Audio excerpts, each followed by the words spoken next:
Such a nice time knowing her. She'll never return. Phone has eaten her. Okay, fine. I'll mute myself then. No, come back. Okay. See, you have to be here for the recap because you're the one that had the big major scene last time. Yeah. The rest of us were doing our own bullshit. It's just a fight. Mm-hmm. Okay. And what were the odds of that fight? It was a 3v1. Mm-hmm. Yeah, it was pretty underwhelming, to be honest. Yes. It was very, very much stacked against the NPCs. Lockhart is a monster, is what we've learned. I mean, you guys kind of should have known this already. We last time we learned Lockhart is a monster in a fight, and Neon and Legacy can't be trusted to, like, be left to their own devices because they're gonna plot to steal shit. So...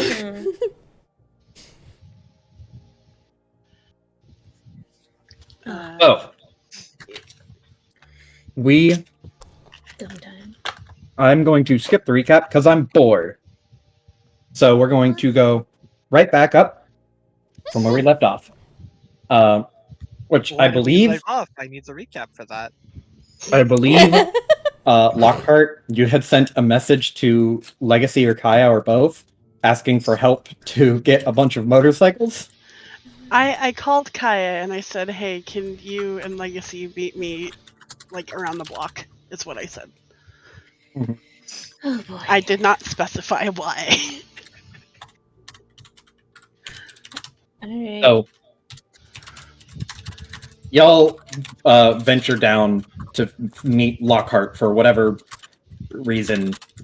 When you go down there, it turns out Lockhart has not one, not two, but three really, really tricked out motorcycles that are glowing three different distinct colors of neon. We have a neon green, a neon, I think it was a blue or an orange or something, and then a kind of yellowish one. Take your pick. What? Saying it to Kaya. Take your pick. Lockhart, what did you do with the unconscious men? I left them there. You left them there? Yep.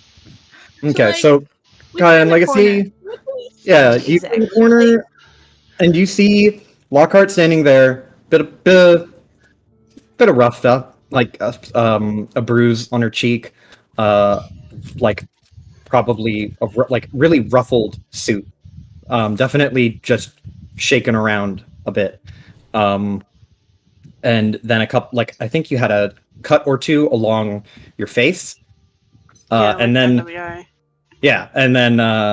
strewn about on the sidewalk, you have one dude who is in a pile of garbage, who's you know the Looney Tunes thing, that big sore that grows out of their head when the rock hits them? It's almost like that. There's a dude in the trash with one of those sitting up, poking out of his head. And then there's two guys who are more in the road / gutter-ish area. They're not quite in the road of gonna get hit by a car, but they are thrown off the edge of the sidewalk. One collapsed on top of the other, both of them chest towards the sky. They were on top of each other. yeah, they're piled on top of each other like logs. The one beneath the lowest layer, he is unconscious. The topmost layer is, you think he's conscious, his eyes are open, and he's breathing very, very shallowly. But he is black and blue and red all over, and there is a sizable footprint, with dirt footprint right across his chest. That looks suspiciously like Lockhart's shoe. You can't prove that. Process of elimination here. So this is slightly down the street from the bikes, right? Mm-hmm. So yeah, she's ignoring them and she's over by the bikes. So either you guys had to pass it or you can see it down the street. Legacy like blinks at the bikes and just like leans to the side and looks down the sidewalk at this like scene and then straightens back up and looks at Kaya. Kaya is speechless for a second, but she's just gonna fucking walk right up to Lockhart. It's like, what the fuck's going on? The fuck happened to you? Well, obviously, what the fuck were you thinking? I figured you'd want a bike. I mean, it got ruined, right? Oh, yeah, I was building one. You don't gotta do this shit. And holy shit, did you get sliced? Oh, fuck, hold on. No, reach into her fucking bag for her med kit. Is like worry Lockhart about currently like holding one of the bikes? Yeah, It's- she's like standing right between two of them, like, take your pick. Legacy will just walk over to one of the ones that she's beside because she's going to trust Lockhart to like catch the bike if it starts to tip over, and she's going to like try to get on this fucking motorcycle. You hear just Kaya doesn't even look at you. She's like, don't fucking try it. Why? You, Why? Kaya, you say don't try it, and halfway there, Legacy, you actually see Larry who's floating, and he just like looks and just goes, oh, and then floats back towards Kaya. Her mom sends one off. Someone was gonna do dumb shit. No, Kaya's gonna get out her first aid kit and Don't- fucking patch up Lockhart. You don't need to do that. Yeah, It's you just a didn't need to do this scratch. shit either, so fucking shut up and sit down.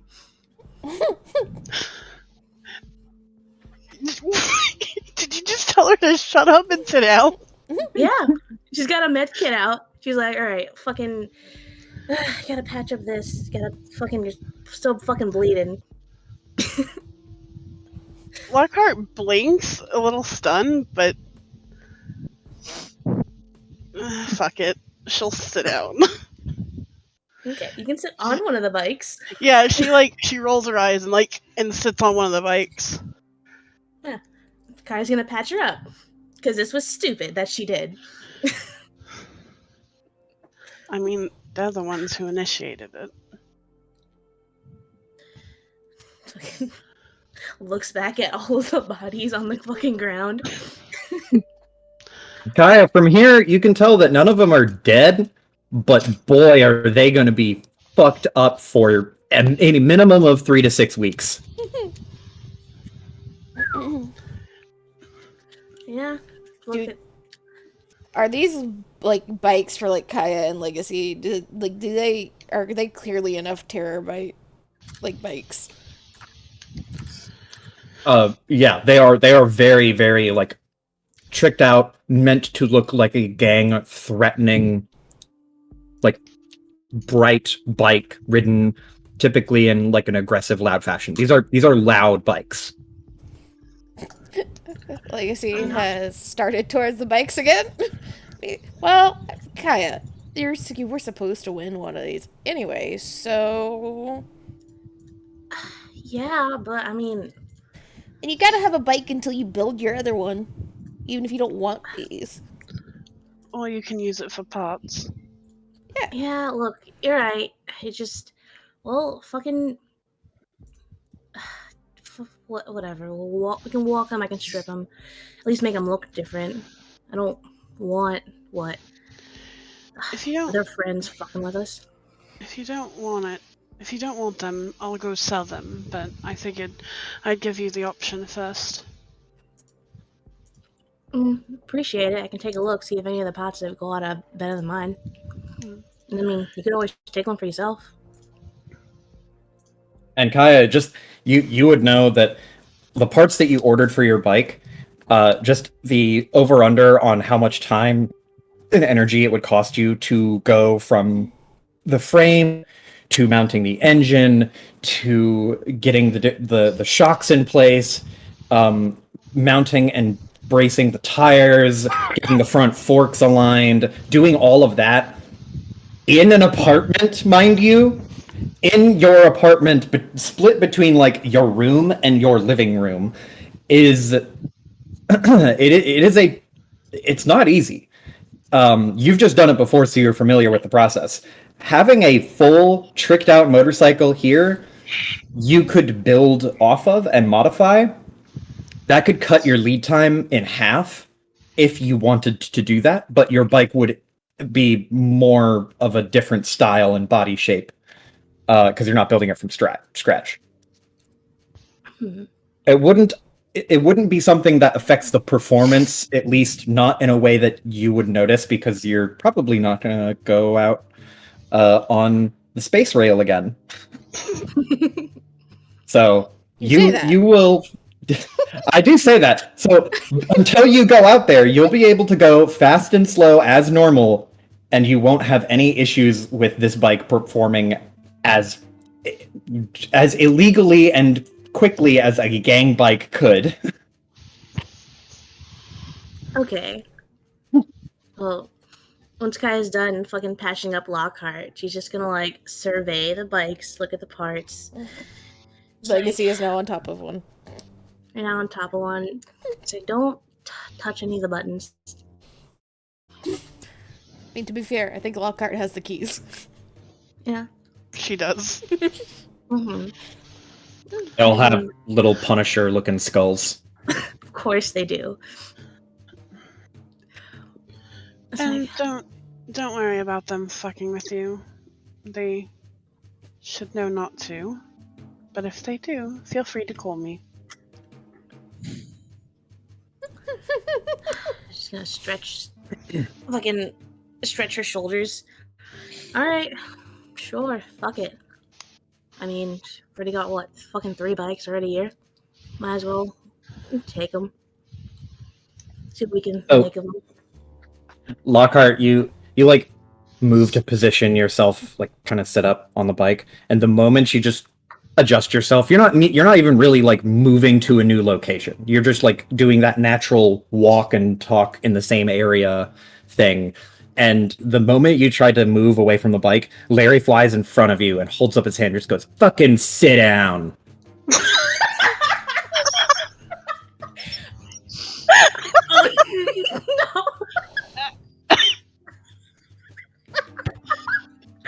Oh god, all the color from Kaya's face leaves. Lockhart looks at Larry and slowly turns to Kaya with a raised eyebrow. He's learning a lot of words. He's learning a lot of words.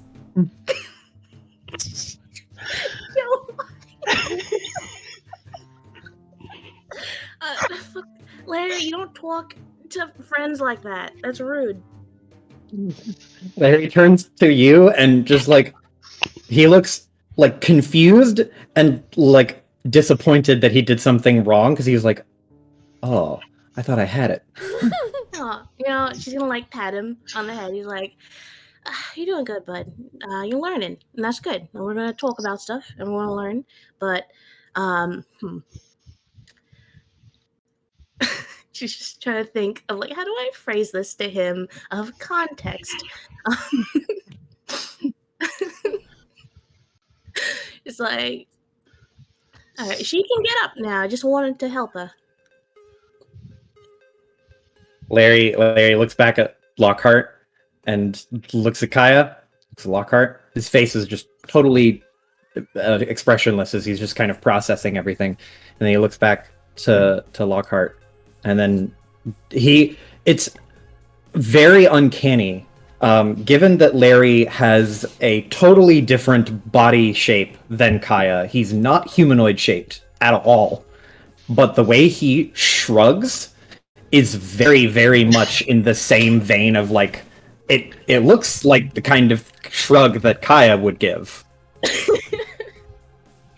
He shrugs, and then it like kind of hovers back over towards Kaya and starts looking at the bike. Mm-hmm.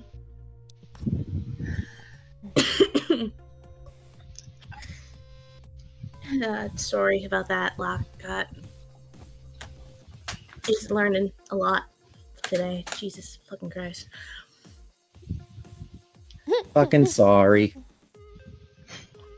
Facepalm.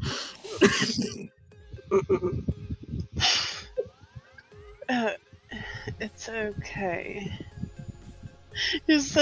Like she says, looking at Larry. Slightly confused, but like, okay. This is a thing now.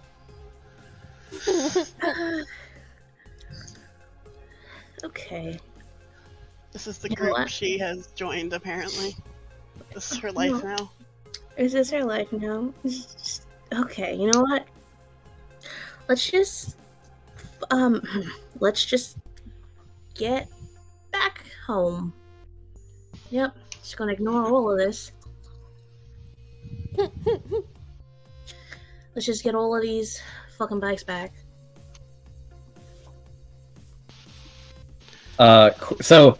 Lockhart, go ahead and roll me a clever or cool check. Okay. Cool. And if you have, I will let you add your threat assessment to it. Ooh. Oh shit. I don't like that. Yeah, I don't either. I'm concerned. I'm gonna boost this. Okay. Use prep for this.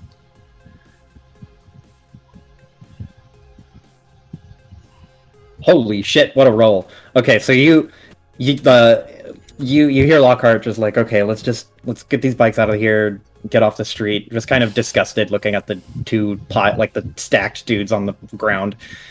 You look down towards them, and you just get this like tinkle in the back of your head that you're like, and you turn around and you see the dude on the trash, like the guy you clubbed over the head with the trash can or the trash can lid. His eyes are open and not closed anymore, and he is looking at you, and like you can tell from where you're standing, he's not up, he's not standing, but he has shifted a little bit, almost like he's moving to get away. And there's this, like, when you look over there and meet his eyes, there's this awkward moment of like, oh shit, I don't know what to do, and he just stops and like stares at you, staring at him. Deer in headlights. Was he going somewhere in particular? From the position he was on the ground to just the vague direction you were getting his movement in, it looks like he was just getting away. He was going in the opposite direction of the bikes and you all. Alright. That's fine. Do you say anything, or you just like stare at him still? I stare at him and wait. He's not moving. There's this tense exchange of just him staring and you staring back. Roll me another cool again, and you can have advantage on this one. So advantage.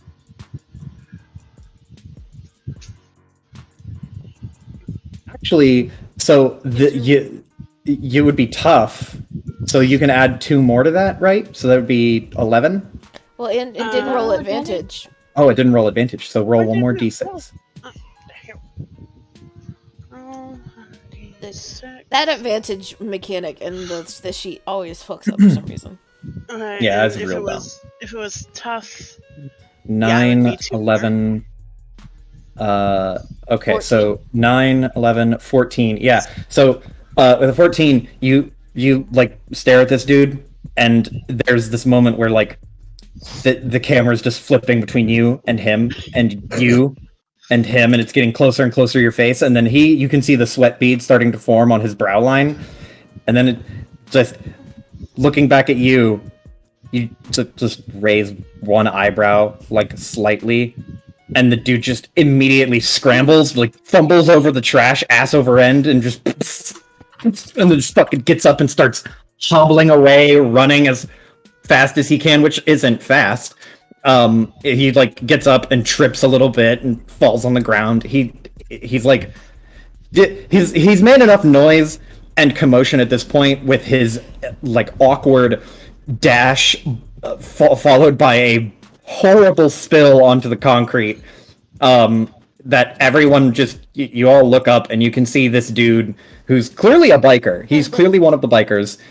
He's got trash all over his back, like bits of some kind of fluid, like trash grime. There's bits and pieces of paper and plastic that are on parts of his shoulder blades. He has stumbled forward, turned so that his back is facing you, and fallen face first towards the concrete and caught himself on one arm, and he is like awkwardly heaving and panting, just it's like getting up, like trying to start running again. Legacy, who had been at this point trying to reach her like legs down either side of this motorcycle and do the like side to side wobble walk with it, but she's too short to manage it, so she looks very stupid for the moment. Has turned around and is watching this, and then she looks at Lockhart. What the fuck did you do to them?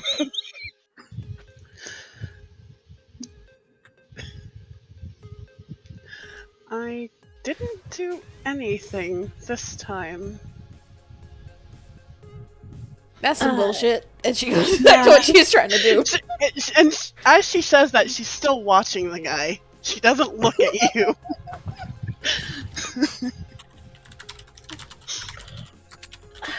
Jesus fucking Christ. You making a reputation of a fucking boogeyman or something? I mean, if it gets him the fuck away from our apartment building. Yeah, sure enough. But Well, holy it wasn't shit. intended. The fuck did they do to you? They stood in my car. Oh, you know, I understand. What? You don't fucking stand on someone's car. So somebody stands on your car and you just fucking, you know what? I'm not gonna ask. y'all crazy. I thought I was crazy. You guys are crazy. Nah, no, we're not crazy. Still staring at the guy as he runs away. Yeah, that dude is like fumbling. He hasn't fallen on the ground again, but there's a couple of times where it got real close, where he'll stumble forward and wobble, like one leg buckles a little bit and just catches himself, does the little like catch-up run so that he can right himself vertically so he can continue, and he eventually rounds the corner and he is gone.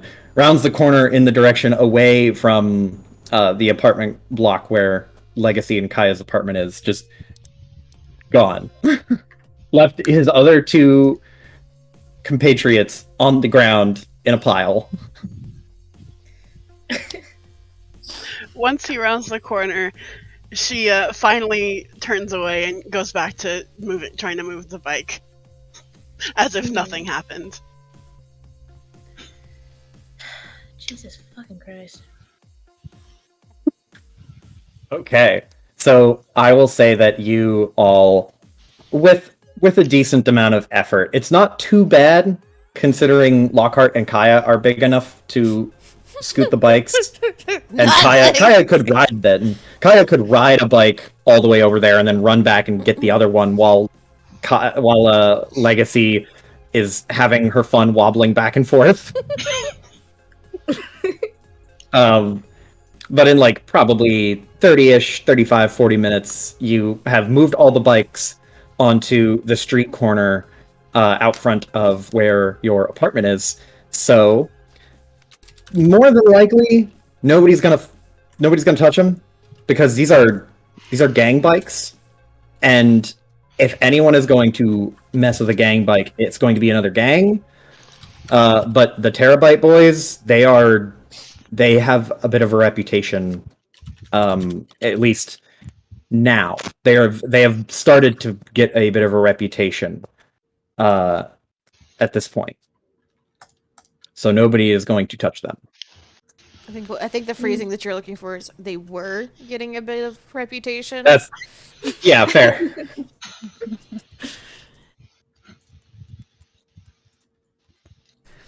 I mean, should we hide him? I mean, kind of want him to know where we live. I mean, there's a whole bunch of people in this complex, so they're not going to figure out who has it. But you can probably take the one that you think is going to be the most useful back up to the apartment, because Clyde's spot is empty. Yeah. Sure. And Kaya, you recognize that yellow bike. That was one that you saw on the night of the race. Mm-hmm. Roll me. What is your cool defense, Kaya? Hold on, let me open up this Single sheet. digit. It's 7. 7. Mm-hmm. You were more just confused and absolutely like a mix of impressed and concerned with the situation when you had found the Terabyte boys and you had seen Lockhart with some wounds, and then you just saw the motorcycles. It was a lot to take in all at once. Ultimately, it's okay. But you do a double take when you see that motorcycle. And there's a moment where you stare at it and you feel this like eerie sense of familiarity. You feel the thrum of riding a motorcycle at 180 plus miles an hour. You feel that pressure shift from going out of the space or out of space and into a pressurized station again. And you're having this like vicious, almost like an episode start to come on. And after just for what seems to you like minutes, you close your eyes and really focus on it, and you feel a little metal pinchy hand touch your face. Not in like not in a physically typical comforting way, but it is comforting to you. There's a little metal hand that to anyone else it just looks like when a cat steps on your face.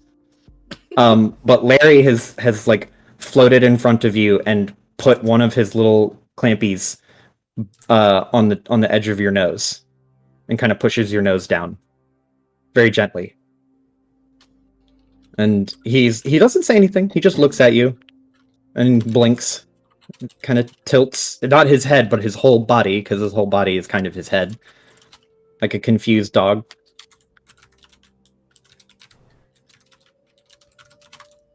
Thanks, bud. We should probably just get all of this back inside. Sit down. Sit down's good. He nods. And you're taking that bike up? That specific bike, is it the best one? Just looking at it, doing a cursory up and down, you can't tell if the other bikes are modded to be better than it, but it is built off of a higher quality, more expensive base motorcycle, right? It'd be the difference between like an old Kawasaki Ninja 900 or some shit versus like a brand new 2022 model Kawasaki Ninja. Like that's the difference. But the mods you can't tell without looking very closely. Yeah, she'll take it upstairs. She'll take that one. Okay. The trauma one.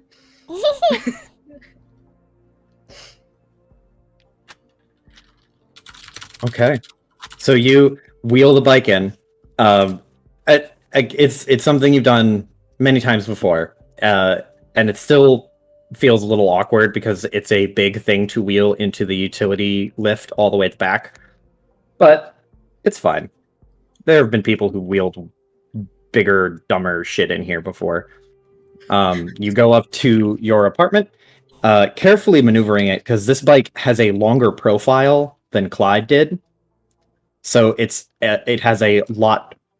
It's more narrow on the body style, or on the body. The wheels are slightly wider, so they're almost the same width as the body, which is kind of unusual. It's almost like a Tron motorcycle. Mm. But yeah, you wheel it in to the apartment, and let me change the map. Zoop. Shoot. And let me give you a Lockhart. There you go. Donka. Mm-hmm. Mm-hmm. She'll wheel in the bike, put it in the designated motorcycle spot. Little bitter. That it's in Clyde's spot. This fucking bike is in Clyde's spot. But no, she'll just wheel it in, dust off her hands. Just look at the others.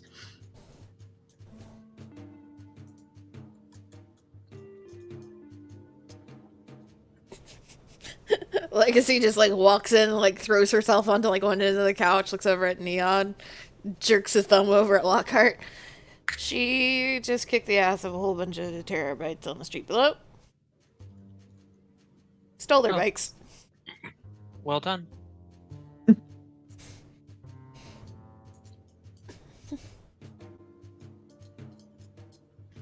Lockhart shrugs. So, what was this about? Something fucking with Tetsuo? They don't know what the fuck it means to take a break. Apparently.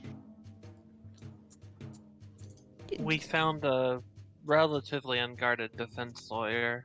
Thought it might be a good idea to set up a heist while said defense lawyers are pretty popular right now.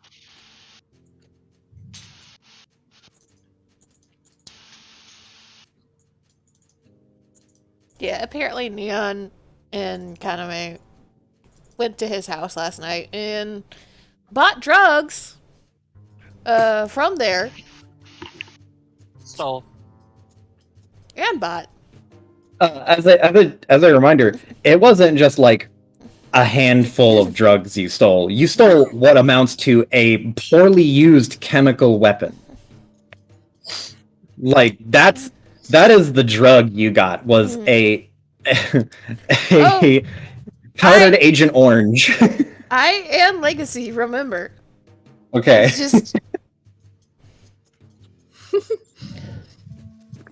Yeah, holy shit. Just a handful of chemical warfare. It's fine. That's a treat. It's a treat. Full warfare. so seeing if he has any useful information and or bugging the hell out of his house fairly soon might open a couple of doors.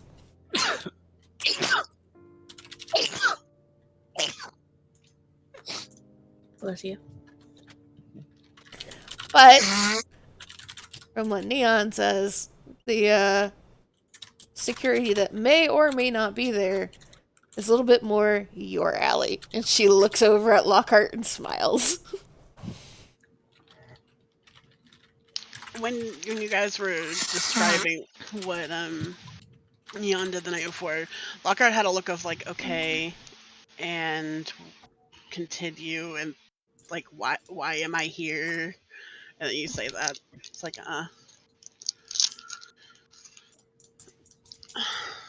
it's not normally my type of job. Yeah, well, I think considering everything that has happened over the past 2 or 3 days, your kind of job is not going to be your kind of job for the near future. Fair point.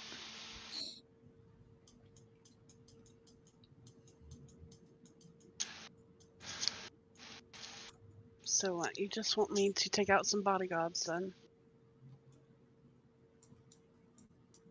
When we get spotted, yes. Ideally, you don't have to do anything.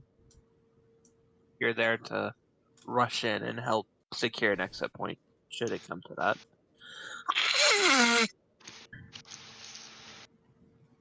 And when exactly do you plan on doing this? And are you certain there's information to be gained? Well, sooner the better. I imagine it depends on if there's anything in particular any of us have to do in the next couple days. Because the longer it goes, the more likely there is to be changes in both security and the relative popularity of said defense lawyer. And the more shit goes on that we miss. And no, we aren't 100% certain if there's anything currently there, thus bugging. Which I will probably need a little bit of time to prep something that is not noticeable. We might also find documents in a safe, etc. Yeah, I will say, both Neon and Legacy, due to the nature of your expertise, there has been a almost weird, like, return slash surge in privatized documents being hard copy, because there's so many fucking hackers, and there are so many that are really, really good and very easily lost in the just immense network noise that exists. So there is a pretty good amount of likelihood that someone who is a legal type for a high profile company, there's probably some kind of document in there for some bureaucratic going on that Tetsuo has. Whether or not it's useful to you, you don't know. But it's definitely something like that you would be pretty certain would exist in that house. You can make it useful. Mm-hmm. Even if it's not directly something that's going to be useful to what we're trying to do, it can serve as noise and distraction. And just the knowledge that we have it is very important, because it means that if the client needs it and doesn't have it, well, he can't be trusted. He let his shit get stolen. That's blackmail material.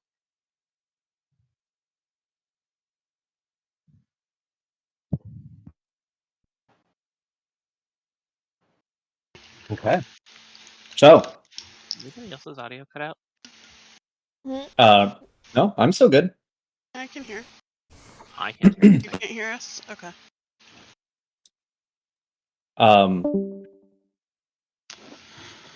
So get some water. Okay. Although your Sirenscape has cut out. Oh, I didn't even hear it to begin with. there. So, if there is anything anyone wants to do, or if there's nothing else anyone wants to do, we can have our little prelude montage to setting up this micro heist. I'm gonna go grocery shopping. What would Legacy need, or would she be able, with all of her scavenger shit that she has through her origin or whatever it is, would she be able to put together a couple of small bugs? Not necessarily dissimilar to the shit that they found in their door. You could reasonably do that. It depends on the complexity of the bug and how many you want to make. So there's basically three things a bug can do, right? It can remote send you information, which would be transmitting a signal outward. That signal can be detected.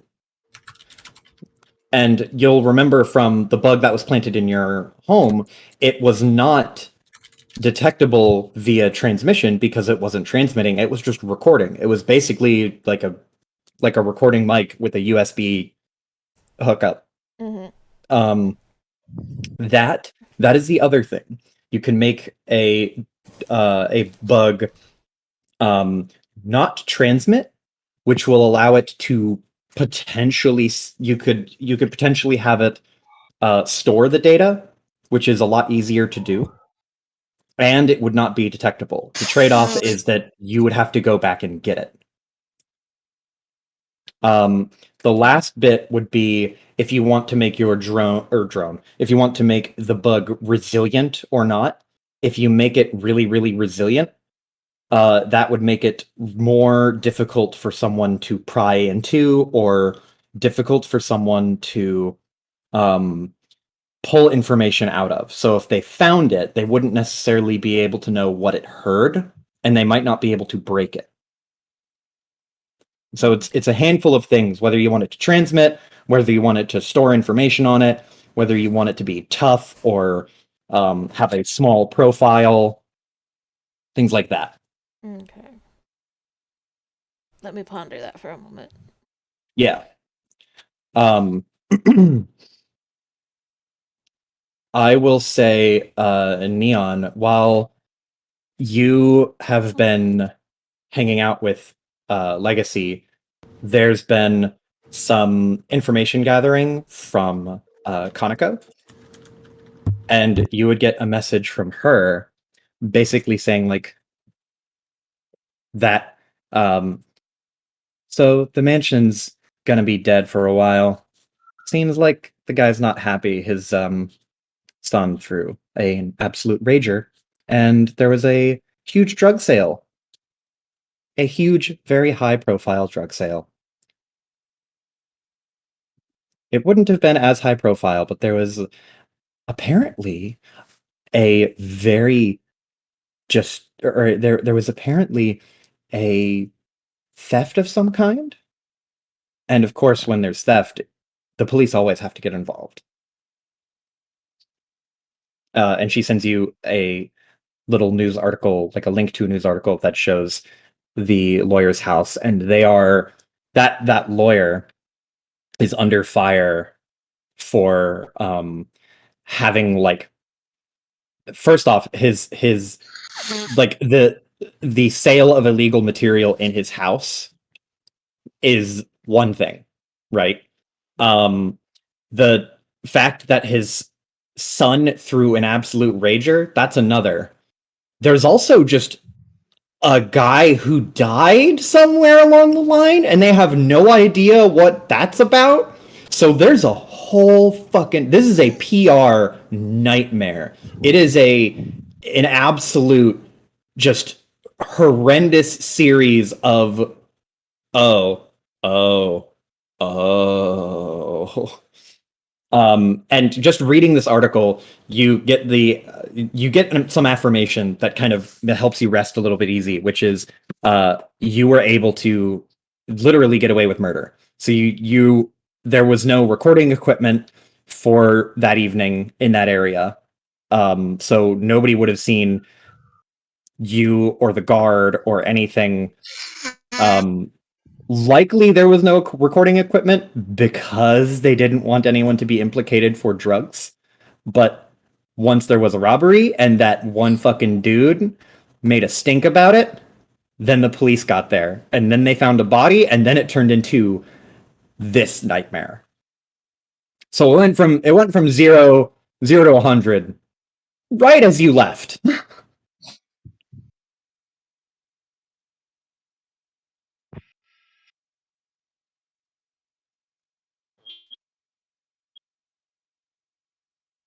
Okay. So, question on Yes. the bug. Could Legacy try to set up something that would transmit but in a data burst kind of format, where it just records for a like set period of time and then just all of a sudden shoots it out rather than a continuous transmission? Yeah, so rather than continuously feed information out, you want it to record until it hits a cap, and then once it hits the cap, it just transmits as fast as it possibly can all of what's on it. Yeah. So it means Okay. it probably will be easier to find that way because it'll be a large transmit. But Mhm. because it is in one moment, the hope is to get more rather than the continuous transmission where somebody would pick it, has a longer time to pick it up. Mm-hmm. I would say that you could make a type of bug that could do that. That could very reasonably store enough information and transmit it. The next thing would be like, how quickly do you want it to transmit? Do you want it to transmit at like in the blink of an eye, or do you want it to transmit like you wouldn't you would it would be okay with you to transmit over the course of a few minutes, because that's kind of going to decide how much information you get. She'd be okay with it going over a few minutes, I think. Because Mhm. she is 100% in the mentality, and like have it essentially transmit to a lockdown, separate security account of some sort. So it's not even necessarily Mhm. coming directly to her to try and hide her tracks more. And just have it transmit over the course of a couple minutes because she is 100%. This thing is probably going to be caught, and I know it. And it's not going to like be useful after this one time. But I want as much information as I can get. Okay. Okay. Yeah, I think that's something you could definitely make, between your ability just to scavenge and what's available to you in your immediate vicinity, in your house, and with access to people like Kaya and Neon who could reasonably help you get additional things. You could have access to some or most of this, like the material you would require to build it.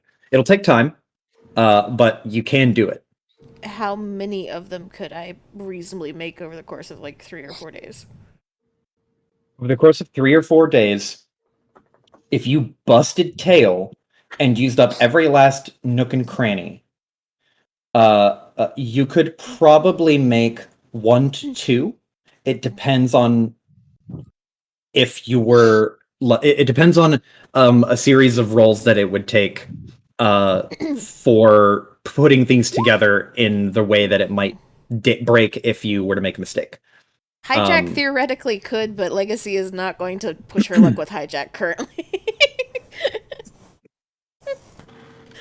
Shrug. You could Hijack get materials, maybe. Hijack is already paranoid enough. Yeah, Hijack is a very, very anxious being. She is Um, she needs to give him at least a week and a half to 2 weeks to like cool back down before she goes knocking on his door again of demanding shit.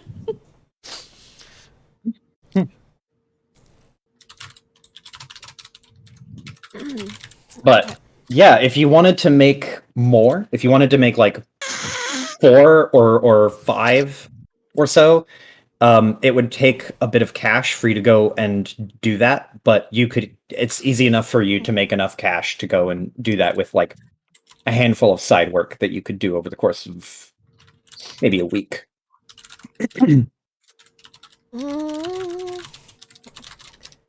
She would turn to Neon as she is coming up with this idea and ask for how many Neon would think she would think would need to be made and planted, because she's assuming at least one for an office and one for a bedroom, maybe. That's more or less what I was thinking. 3, one for the office, one for bedroom, one for the son's bedroom. Mm. Because I actually think we're going to get the most blackmail material from the son. Jesus fucking Christ. So what would it take for 3? For 3, so for 3, I am I'm assuming this, and you can tell me no. I'm assuming that you are going to tap onto Kaya for the physical building part of it for help. For some of it, because I've always said Legacy is not super mechanically inclined, but because she works with her cybernetics and stuff, like the tiny little itty bitty things, she works better with than like big mechanics. That's fair. So, I will Between say Kaya and just fucking going and using Ben Getty's bullshit magic machines he has. that's a fair point. If you want to take the time to collect everything and go to Ben Getty's house and just use his shit, that would make your life a lot easier because his gear is his equipment is very high quality. Yeah, she's not. Now that she knows where he lives, she's not going to be shy about busting down his door. Like, I need this machine. This is why he didn't want to tell anybody. This is exactly why he was so adamant. Like, no, I don't want anyone to know where I live.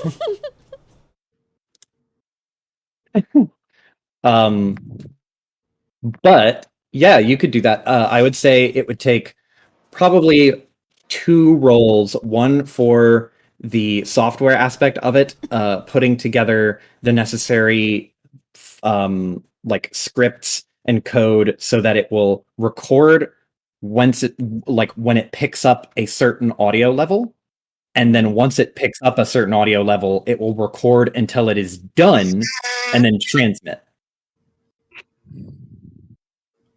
Okay, so like the audio level kicks it and it just continues to record, or as long as it hears a certain audio level, it's recording.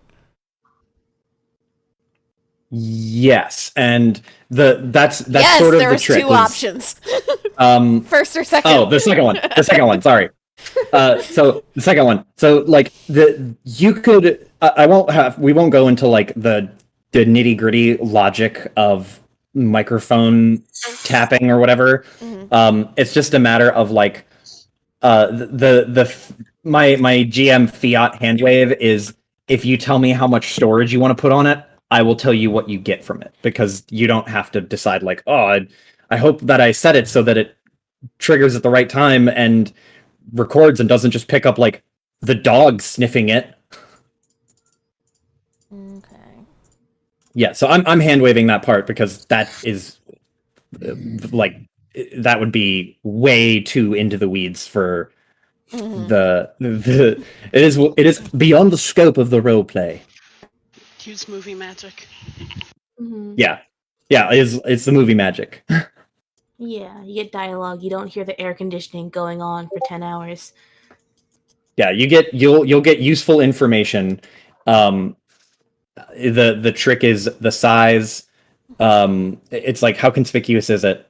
And then based on how conspicuous it is and how much storage it has and how fast it transmits, will decide whether you get any, what you get, and how much you get. Okay. So I'm imagining it's going to be fairly inconspicuous. I don't imagine she's going to be able to make it like super unnoticeable because she doesn't have the time and money for it. But something like, I don't know, like wireless mouses have the one USB that you have to stick in and it's always really tiny. Like something like that size. So maybe a little bit bigger if she needs to. I could probably see it being about that size, if not a touch bigger.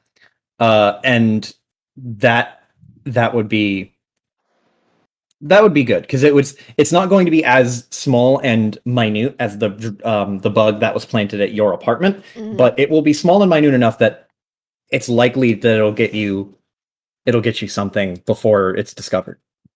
Okay. I have no idea about the storage that would get on that because my brain is slow tonight. For that size profile, I'm gonna say that's kind of like a mid-sized profile.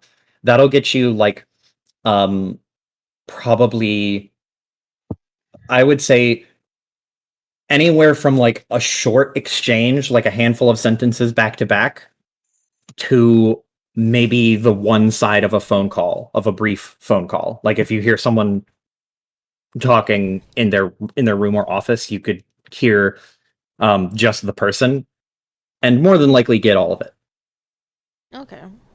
If you wanted to go up to the highest level, to give you an idea, if you wanted to go up to the highest level of storage, you could get you would get from the start of the recording a series of dialogue, both useful and not useful, and you would also have the recording all the way up until they found it. You would have a lot of dialogue. And then the short, small profile, it would get you basically of like 1 to 2 sentences. Could I have one of And both? I will one of both of the A medium. big one and a small one. Yeah, I don't see why not. The bigger storage one will make it easier to notice. So if it's easier to notice, you'll have to place it in a very well hidden spot. That's what I'm trusting Neon to do. I'm just here to Yep. make it. So She's gonna hand Neon like something that's like the size of a toaster and be like, "Yeah, hide this somewhere." It's like, what the fuck do you mean hide this somewhere? It's not gonna be that big. So It's not gonna be that big. Like, imagine the bigger profile is more like a standard USB drive, right? The bigger profile, it would look a bit more like it would look like a part of the it would look like a Joy-Con controller. Because it would have a lot of information on it. Okay. Like the one side of a Joy-Con controller. Okay. So if we're looking for two small ones and a big one, and Neon can figure out where she wants to put the various bugs, where she can find the place to hide the big one. Cool. Yeah, The small ones, the profile of the small ones is about 1 or 2, like 1.5 the size of a D6. So they are very tiny and very easy to hide. But yeah, so what we'll do is we'll have you roll for the software development part of it, and then we'll roll for the construction part of it. Okay. And those 2 rolls, unless you are trying to rush it to get it done super, super fast, they will more or less determine how long it takes you to make 2 well-functioning things without any risk that they're going to break. Okay. So for the software side, Yes.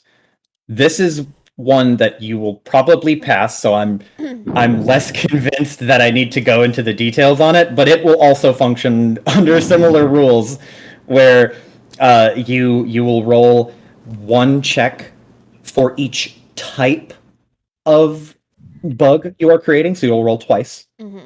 And you can add, I would say you could add your ghost proficiency to it, like any sort of sneaking proficiency in terms of software, for the fact that you're looking to make it transmit at a specific point and transmit fast and then just be done. okay, let me read my shit really fast. Mm-hmm. And this is technically rolling against a corporation, right? Yeah, technically it is. Okay. So be it.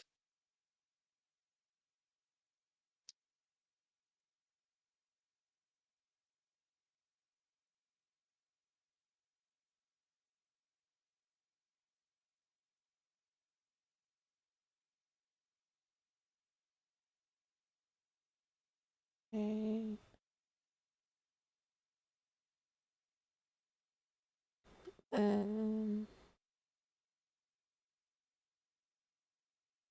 Did my MacGyver count here?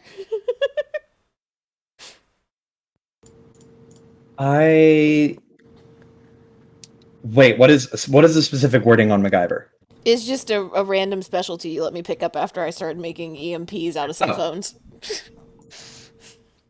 I will say you can have MacGyver or the ghosting because you can only have I don't one. have a specialty in ghosting. I have programs that give me ghosting. Oh, okay. Then yeah, I would say MacGyver would count here because you're building it on your own rather than like looking for someone and paying them to make it or whatever. Okay, that's gonna be a minimum.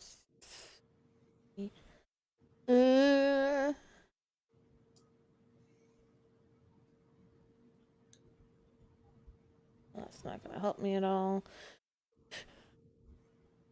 I'm gonna use a prep to boost this. Hey. Nice. So this was for the software portion, or was it for your physical portion? That's the software portion. And you said I have to roll software twice? Yes, one's for the small and one's for the large. So I'll say that it was for small first, large second. So because I think the small would be much more. The software part's not going to be more difficult for one than the other because it's software. Like it's just a matter of writing the code and doing it and making it work. It's not. It is not contingent upon the size of the thing. 2. Fucking really? Okay. I will say that with the first roll, you are actually able to write up and save a lot of time. So I'll say it like this. So you start with writing the script, and this is something that you want to make sure you get it because you have to get it in one, right? If you don't get it in one, you are just putting a piece of garbage inside someone's house, and it's really annoying. So you spend a lot of time making sure that you are very, very meticulously precise with what you need this little microphone transmitter to do. And the first draft of it'll take you probably like 1 to 2 days.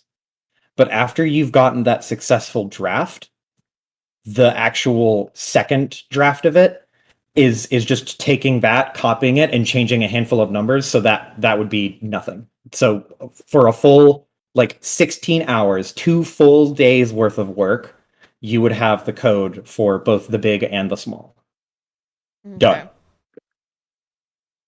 And then the mechanics. So what things am I allowed to use for the mechanics then? I would say you could also use MacGyver for this.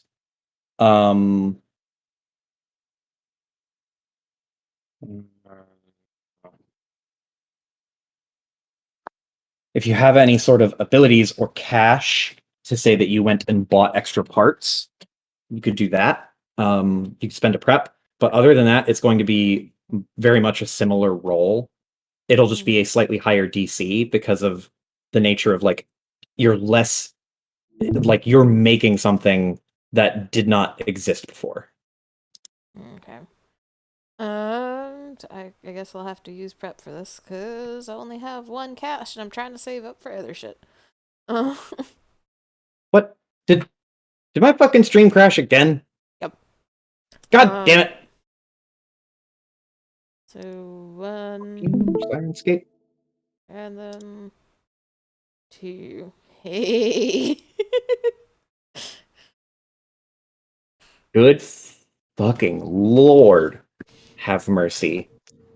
Okay, well.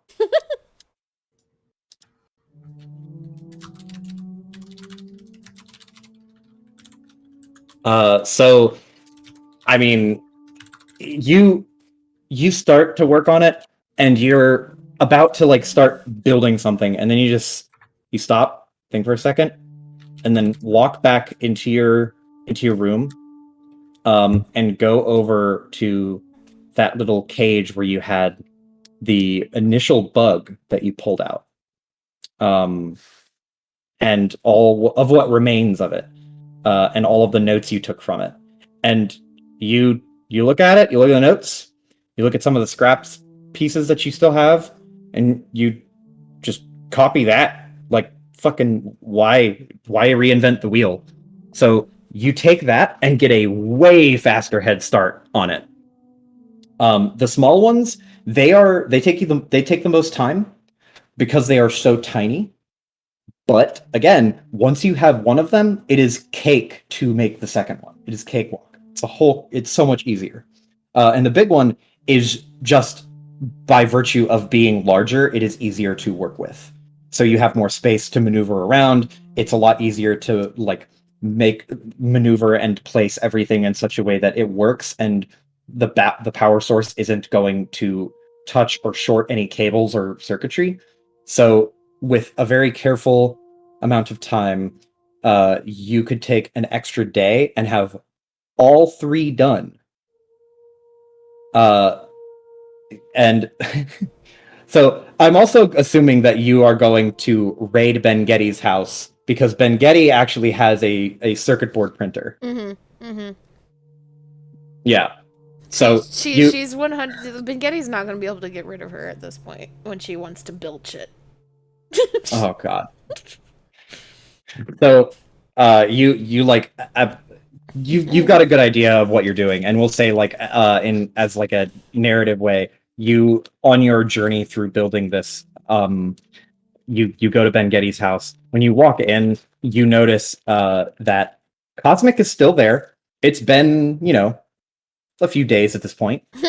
Cosmic has you're not sure if he's left and come back or not, but he is still there. He is like almost Akira style, hooked up to 1,000 different machines. He's got a helmet on that goes over his head, and you can only see his mouth. The only reason you know it's Cosmic is because he is wearing his favorite shirt, which is just a red shirt, just a red t-shirt.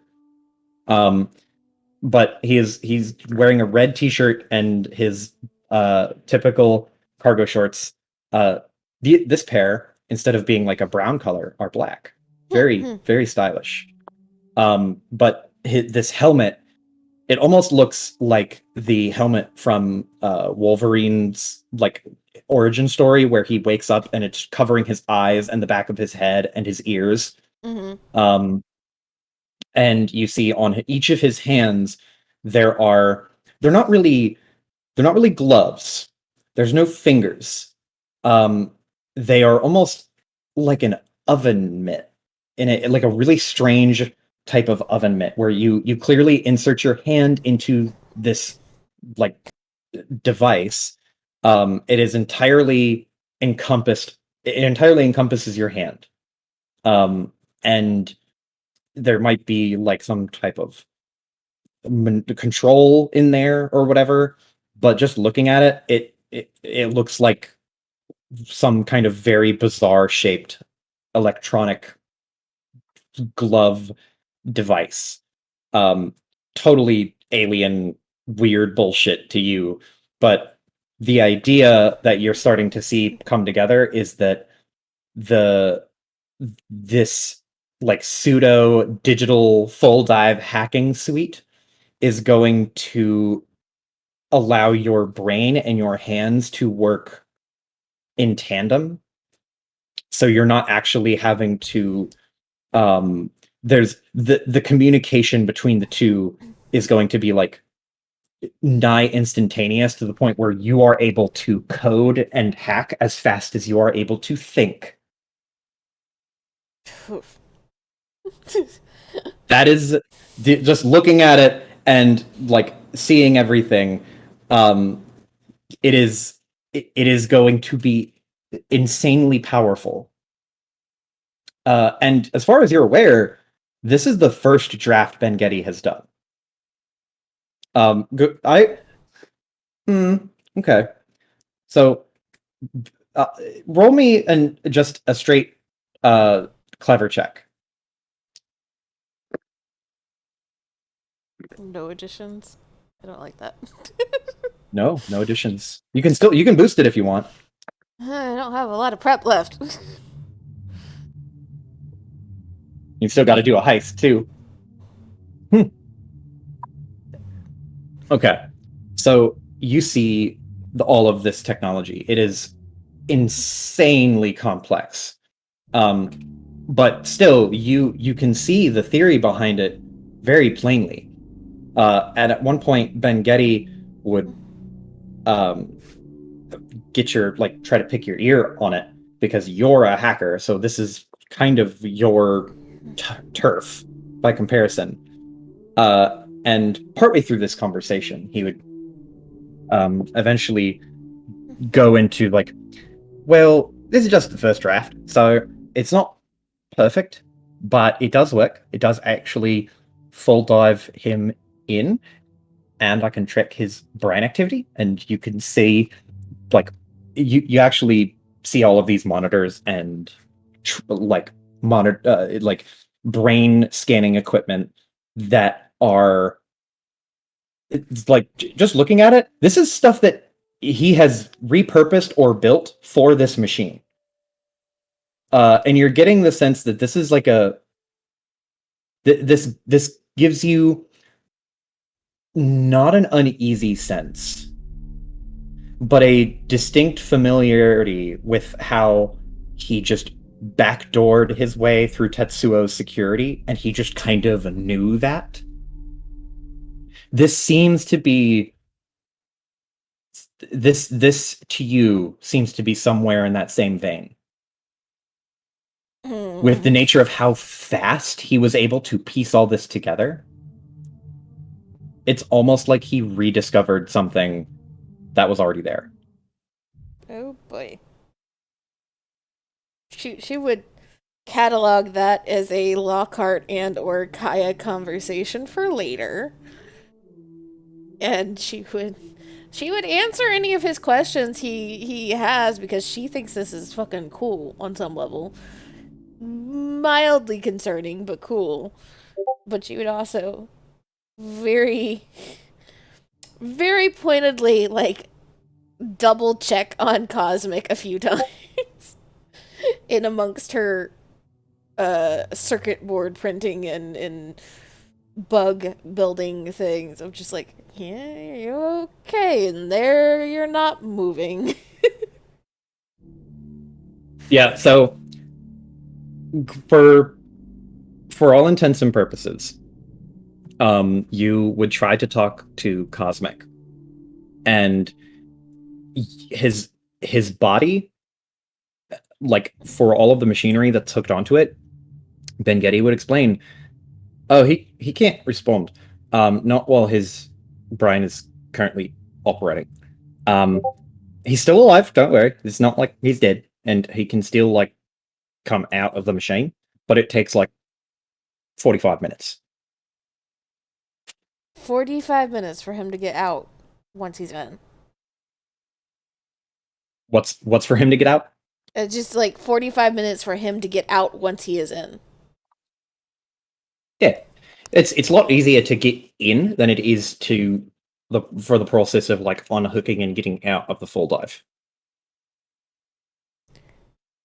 Please tell me that's a priority to improve. Well, yes, but it's partially a safety measure because of the extreme temperature change that has to go on between the actual equipment and your brain.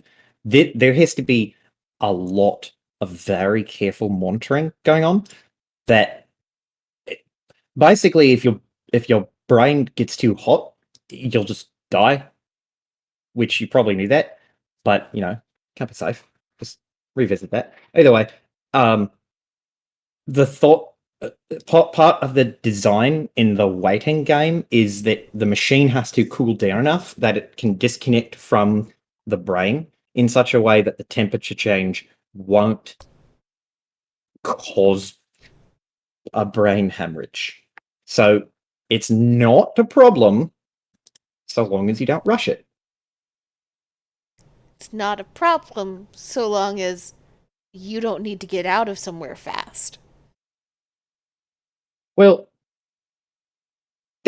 okay. Well, we'll figure something out for that.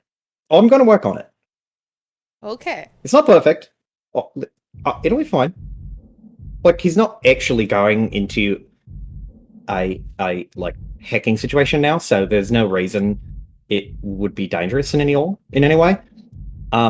Maybe I could speed up this process if I used like almost like carbon heat sinks, kind of like they use at a nuclear reactor. That would work. And he like puts a hand on his chin. But then I'd need a lot of water and carbon. That's a terrible idea. Never mind. She's kind of Just narrows her eyes at him. She understands well enough that she's not arguing outright, but she does. She will just. That needs to be bumped up to a higher end of the improvement list on versions 2 and 3. Just saying.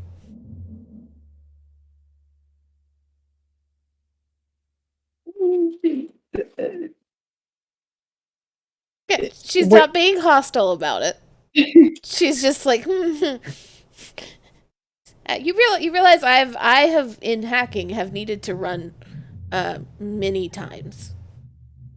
And so there's a fair, if like somebody actually goes and uses this hacking, there's a fair chance of this being traced and somebody coming to catch you, and then they come in and find you completely immobile. well, honestly, the benefit that you'd be getting from being plugged in is you'd be so much faster than anyone at any keyboard could ever be. So I don't even know. I don't really know if running or having like some kind of exit switch is necessary. But I'll look into it. I promise. I'm not gonna not do this. Okay. Because you'll kill Kaya and she won't be happy. I won't be happy. He's new to this. You need to give him all the advantages possible, and if you're planning on plugging anybody else into it, they probably already have rap sheets that they're going to have issues with. That's fair. That's fair. You know what? I will make a version 2. Okay. That addresses at least one of your critiques. Okay. And she would just kind of leave it at that, and then just ask him as she is continuing to do her own work to have Cosmic come out of it so she can double check on Cosmic before she leaves. So you go and spend a good chunk of time making the different components and pieces. 45 minutes later, you hear this like you know Star Wars. I can reference Star Wars now because you know it. So you know the droid, the big like trash droid who's upside down and he gets his feet ironed. Mm-hmm. You hear the high pitched whistle and of steam being shot out, and like you don't even look up. You see clouds of what looks like steam or water vapor just billowing around on the ground. And when the pieces of equipment are removed, his hands, they look a little clammy. His head is just caked in sweat. His hair is matted. It looked like he dunked his head underwater. Oh no. That's And he blinks. He also still has his glasses on, which are soaked. And totally fogged. And he like takes them off and like you just hear him go, "Oh," and then wipes them on his jeans or his cargo shorts, and just kind of awkwardly gets up. You can smell the salty like sweat from his hair just from how matted down it is. The inside, so if you wanted to go look inside of the actual device inside of the helmet and hand components. You could, but Cosmic will like see you wave. Hey, She'll come over and just kind of like cross her arms and look him over. And are you okay? he reaches into his pocket and pulls out a hair tie and pulls his hair back and puts it in a hair tie, and you see little drips of sweat come off, and he just goes, "Yeah, I'm just really hot, but like only up here," and like does from the neck up. Uh, and how long have you been under? And she'll like say it just loud enough to like hopefully catch Ben Getty's attention as well, in case he doesn't know. You can see the like messy hairdo of Ben Getty peeking over a table as he's working behind on something, and it just stops and then slowly hides behind the table. And Cosmic like blinks and says, I don't know. I assume for like an hour." And he just shrugs. Mhm. And she takes a step to the side and leans so she can see more of Ben Getty and just be like, Ben Getty? So you lean over the table, and Ben Getty you can see only his waistline because he has like shoved his top half under the table even further. Can't hear you. Sorry. Don't make me come out there over there and pull the stool away from the table. Just answer me. How long has he been under? Oh, you know, not long. What is not long to you? Cosmic is watching this exchange like confused, like, dude, it's only been like an hour. And then he looks at his watch and he just goes, "Oh, I thought it was like 4 o'clock when I went in." When he looks at his watch, you would have gotten to Ben Getty's around 2:30. And it is now 4 o'clock? No, he said he thought it was 4 o'clock when he went in. Oh. And it's right around this point that Ben Getty scrambles further under the desk. And like you hear the as the stool like getting kicked back. Ben Getty? No, it's fine. I'm busy. Did you leave him in for over 12 hours? He Ben Getty pops up from the other side of the table and he just goes, "Not over 12 hours. Not this is fine. Like I knew you all would be so much more worried about it." And you can see, so he's crawling around the table, like around the actual device. When you get closer to the device, you roll me a clever check again.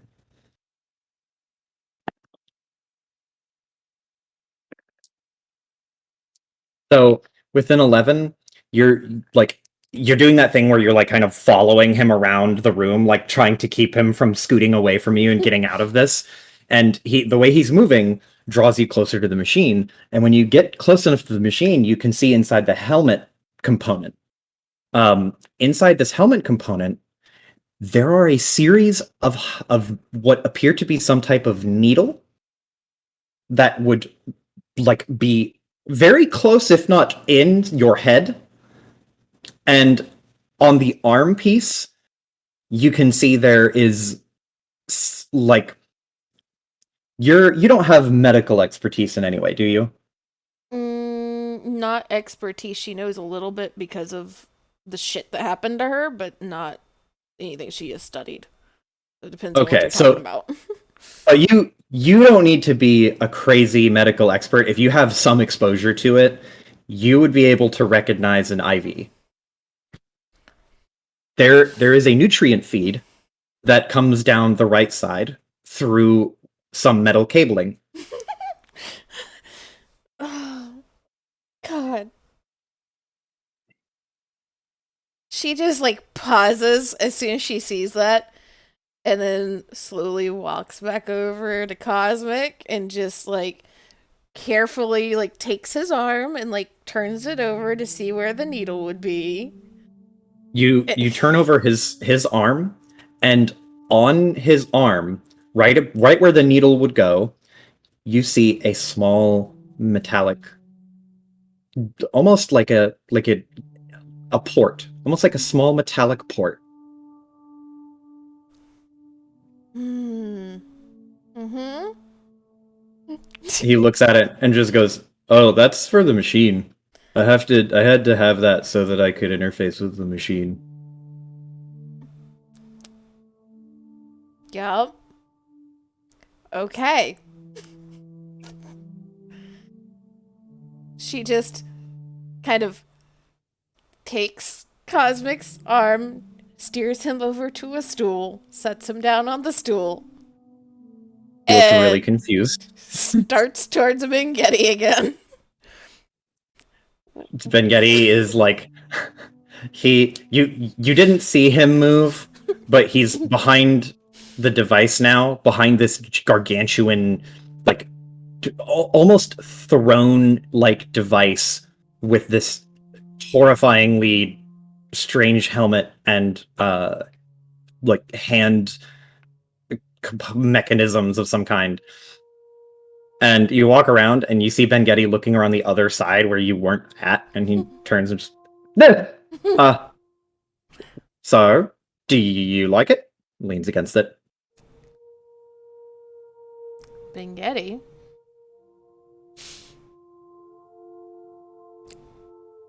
You did not tell him anything, did you? Well, that's not true. I did tell him some things. In fact, I told him probably the most important parts. Mm-hmm. He thinks the port you gave him helps his brain interface with the machine, and not that it was an IV drip. So that he could be in there for over 12 hours. Well, in his defense, it does kind of help him interface with the machine because of how long he has to be. Well, what do you propose I do about it? Because I want him to be hydrated. This is for his benefit. Number one, an experimental machine should not be tested on somebody who is not fully informed. It should not be tested for that fucking long. Number two, you should never put somebody in there for that fucking long. Well, that's not fair. You don't know we should put them in there for that long, because it's not necessarily proven that it's harmful in any way. He's fine. He's just got a sweaty head.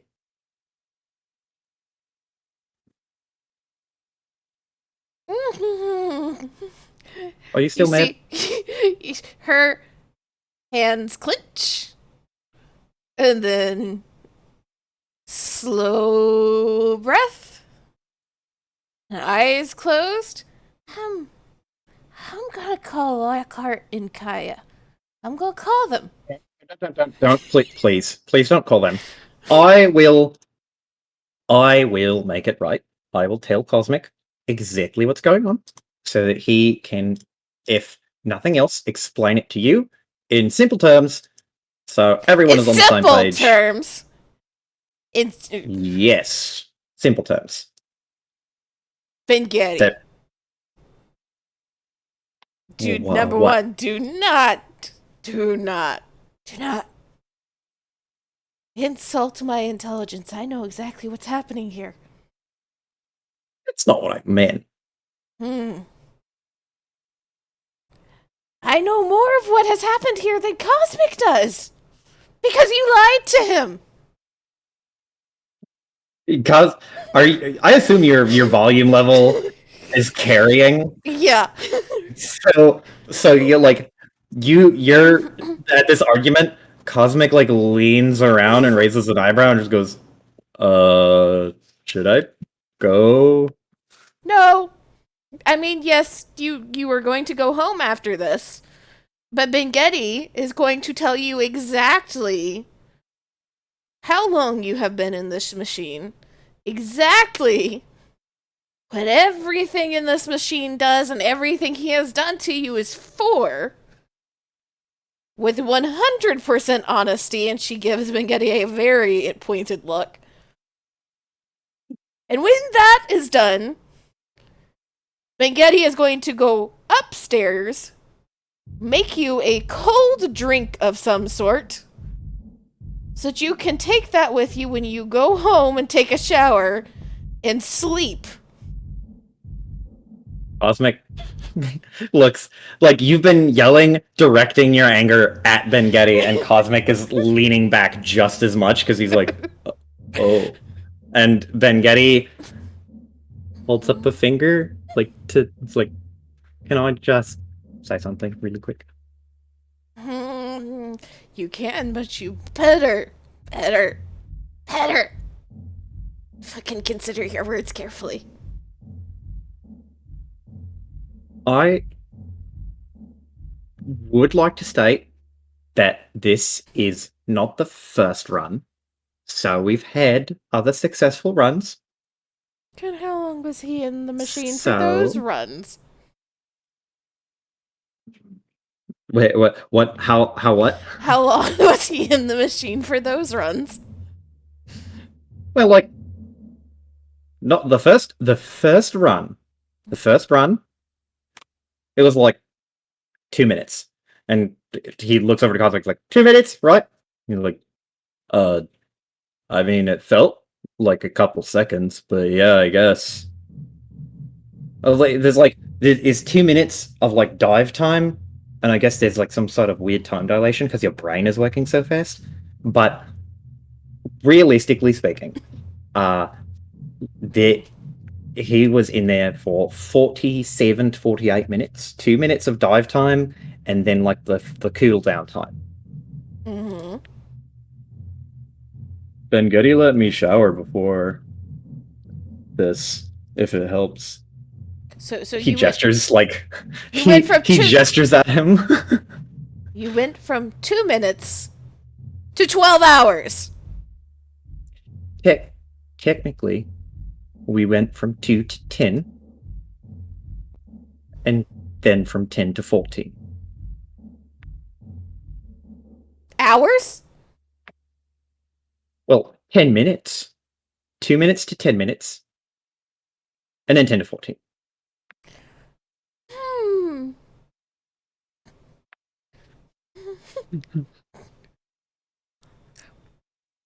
Cosmic. Legacy turns and kind of walks away for a second.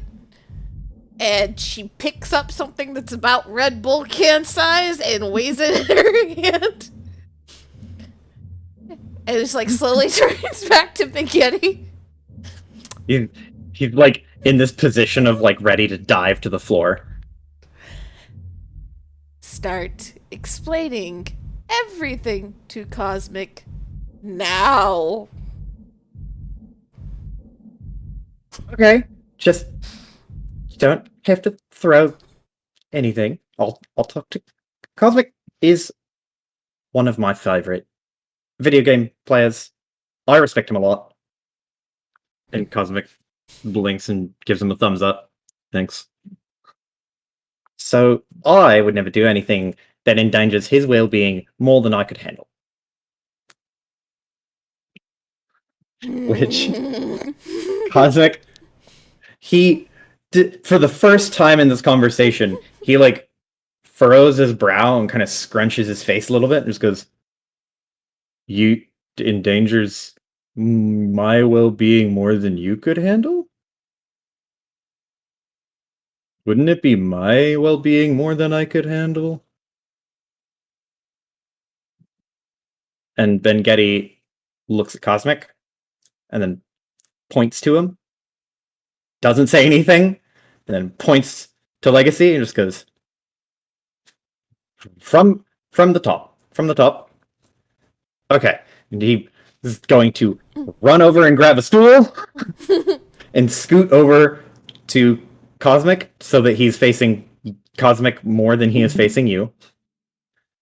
And he is carefully looking from Cosmic during his explanation, like his eyes dart back to you to see if you're going to throw something. But Ben Getty speaks very plainly, and over the course of the next, 20 or 30 minutes, he explains the process. The device, those needle-like things in the helmet, they don't actually penetrate your head. They rest against the side of your head. They get all the way to the surface of the skin, and then they resonate with electromagnetism. And they are what transfer parts of your conscious mind into the dive. The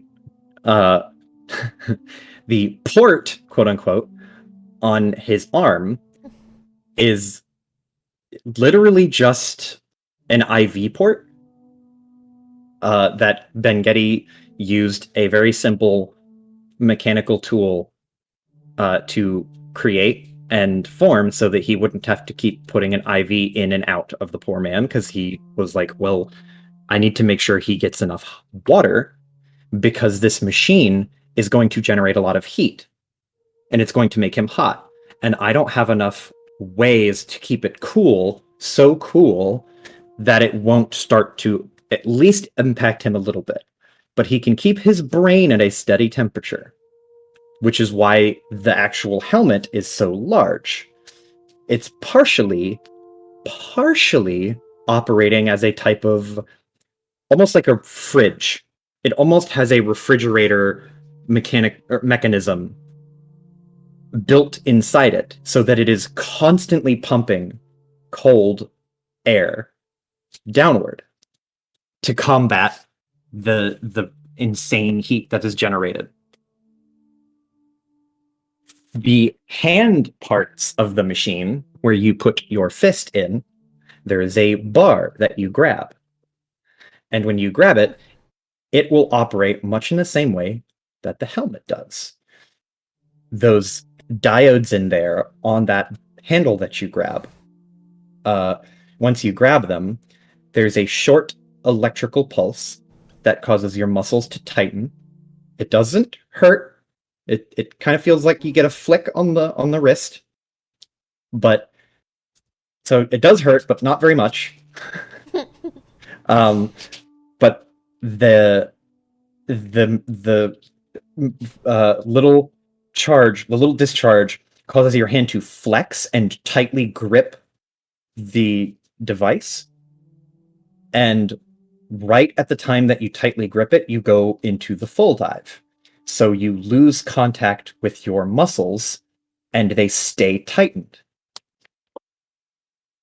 And while they are in full contact with that bar, it is able to, with the same sort of electromagnetic construction,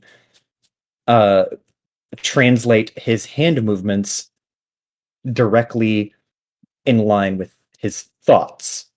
So there's no lag time between one and the other. That's partially why his hands were clammy. Mm. There's not as much heat generated because there's not as much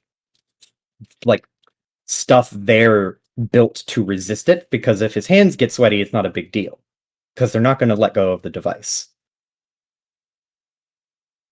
And that is the current physical setup of the machine.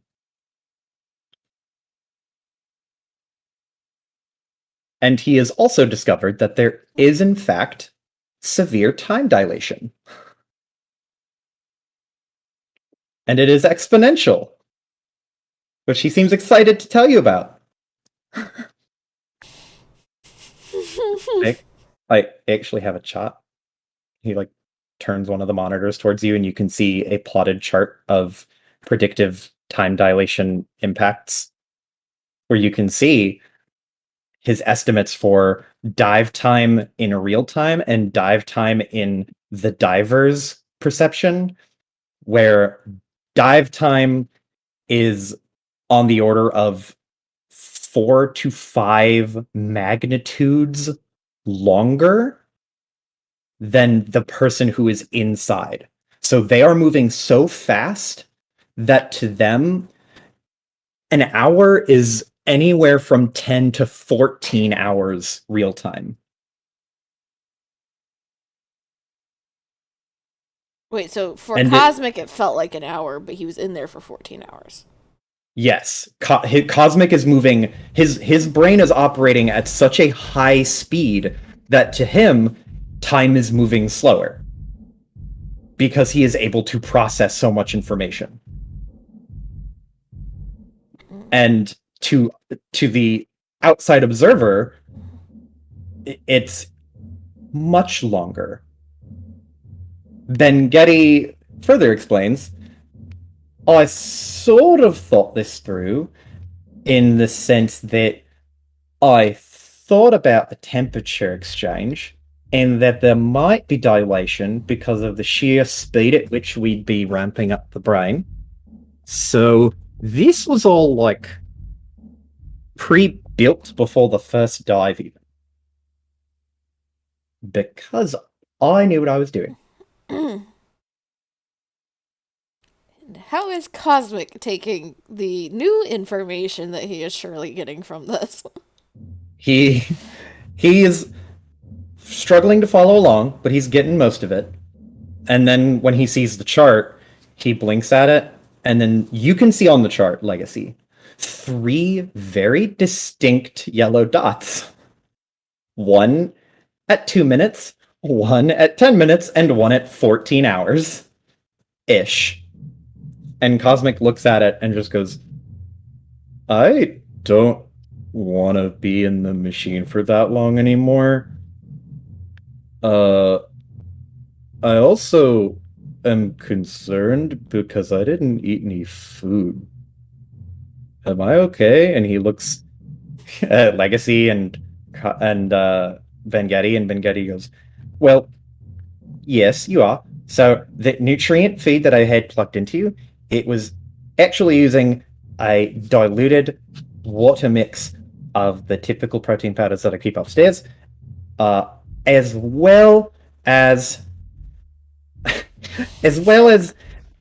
well, it also has a mild digestive suppressant, just in case, because don't want to make a mess. That would be bad for everybody. So, Oh my god. I was planning ahead, and he looks at you like, "Come on!" And Cosmic just blinks. I guess he just hands on face. Takes a very slow breath. Okay. Okay. Cosmic, you're going to survive. You're fine. Bengetti is smart enough to make sure that you don't die 90% of the time. However, 90%? now Bengetti is going to go upstairs and make you a cold shake so that you can take that when you go home and shower and go to bed. And she gives Bengetti a pointed look. And she is still holding whatever the fuck she picked up, ready to throw it if she needs to. Cosmic, he has a look of concentration on his face. He's starting to really ramp up to what's going on. There's a severe look of confusion that has been emanating off of him. To have himself come out of a machine where he, to his mind, has only entered 3 times and been less than 2 hours, been less than an hour and a half. It's just been him experimenting in cyberspace. And now he's here, and it's like, oh, it's been over 12 hours. I haven't eaten, I haven't pissed, I haven't slept, and nobody who has tried to reach me has gotten a hold of me. and he looks at his phone and gets like kind of this sad look on his face, and then looks up at Bengetti and just goes, I gotta go. So I'll just get this shake later. And he gets up and starts packing up his stuff, and Vengetti, like, Legacy, you see Cosmic, his back is facing you, and Vengetti. And he's collecting his stuff kind of in a hurry.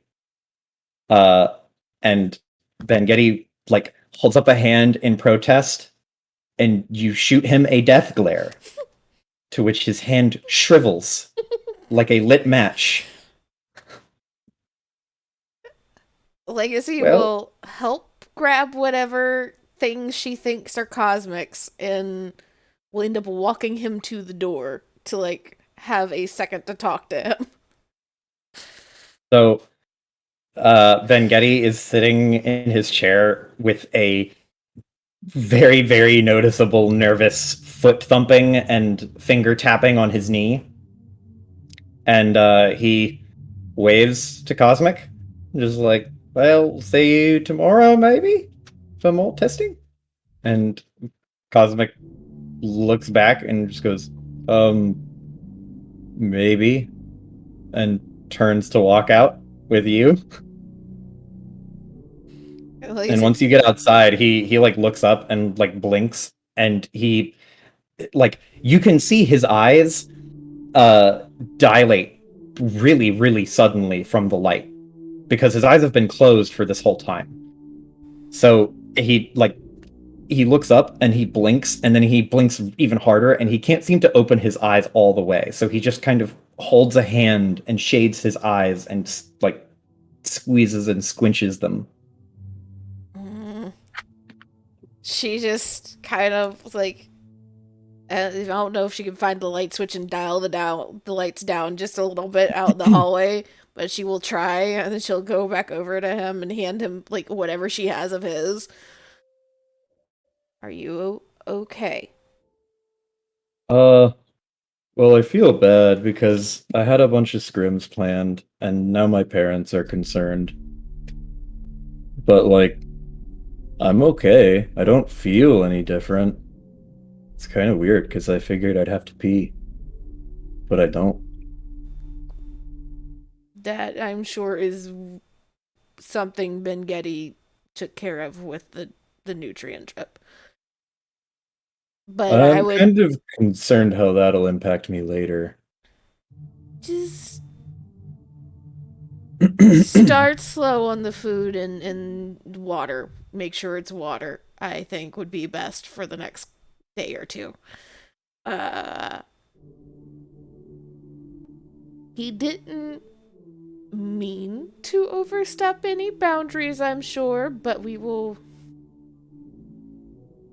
I'm gonna have a very long conversation with him. He's not gonna do that again.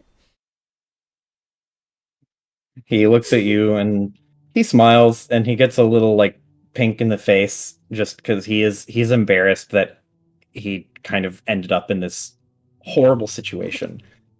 And he shrugs and goes, "Thanks. I guess I didn't think it was a big deal because I was fine, but that's kind of fucked." Yeah. I mean, she looks at like lab door, a sour look. He is smart enough to not let anything actually happen to you. I'm sure. He just has boundary issues that we are working on. He looks at the door with you, and his face is not angry, but kind of like there's a little twinge of sadness, almost like a hint of betrayal. Like, oh man, I thought he was like a friend of mine, and now this whole thing happened, and it's weird. But he doesn't say anything out loud. He just nods and shrugs. Uh, I mean, it's for a good cause, though, I guess, because I did learn a lot about hacking, I think. She kind of nods and then she'll kind of smirk. Oh, well, I'll see about that. Try to He give nods. a like a little bit of a challenge tone to her voice. Totally misses it. Totally goes over his head, just like, oh, okay. But it is for a good cause so long as you are still comfortable going down this path. And again, I'm going to have a very long conversation with him, and he's not going to put you in the machine for that long again. Ever. Ever. He nods, and he looks back at the door and then looks to you and says, "Don't tell the others, because I think it'll just make him really panicky. And when he gets panicky, he tends to go off on rants that I don't know what he's talking about. And it makes me worried that he's gonna accidentally, like, break something that's connected to my brain. Not that he's done that yet, but Uh-huh. Uh-huh. Okay. Okay. Hmm.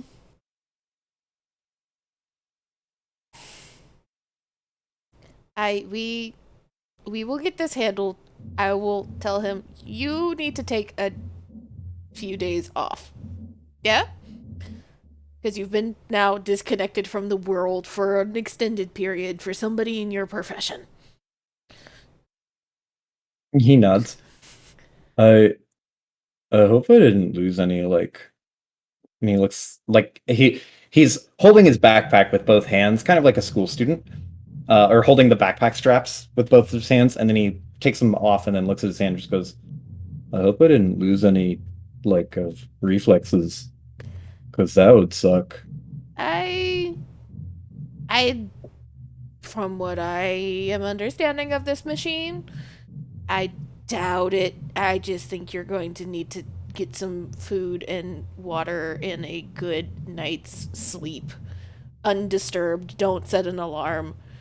And that should maybe get you mostly back to where you were. And then just take it easy for a little bit. He looks up at you and says, "Are you gonna try that machine?" Mm. Mm. She looks back towards the door again and looks at him and then points at him, finger really close to the face. You, you do not tell anybody.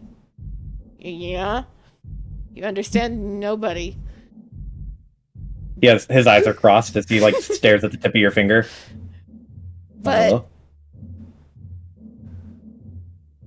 maybe. I don't know yet. Not right now. Fucking definitely not with that long of a cooldown time. He tilts his head and says, um, well, if you want to go in the machine, and just see what it's like, I could sit outside, kind of like how you were sitting out there now." She kind of smiles and nods. I I might take you up on that offer. Not right now, you need to go home. But eventually. Okay, cool. And then he holds up his fist, like, in a fist bump gesture. She'll give him a fist bump. Okay, later. And he starts walking out. She No hurrahs or fanfare. She watches him for a second, make sure he's like steady, so making sure he's still okay. It'll just like before the door closes, just and if you need anything, just call me or text me, okay? He turns around and doesn't say anything, gives you a thumbs up. And it's honestly, it is probably the most earnest thumbs up you've ever gotten. That is the realest thumb up. And once he's gone, she takes a slow breath and heads back into the lab. You go back into the lab and we'll take a fiver now because I want to get more water and then we can reconvene. This fucking moron. Oh my god. I don't So- know what you were expecting. So I'll tell you what Ben Getty won't. His whole philosophy is don't ask for permission. Yeah, I figured as Ask much. for forgiveness. I figured as much, but now it is on Legacy to try and be the moral compass in this one situation, and that's not good either.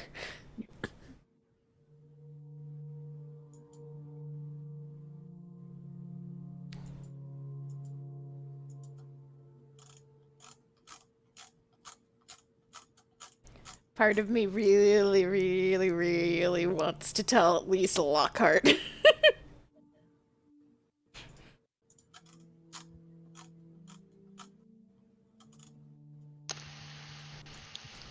I'm a little happy you didn't tell both of them.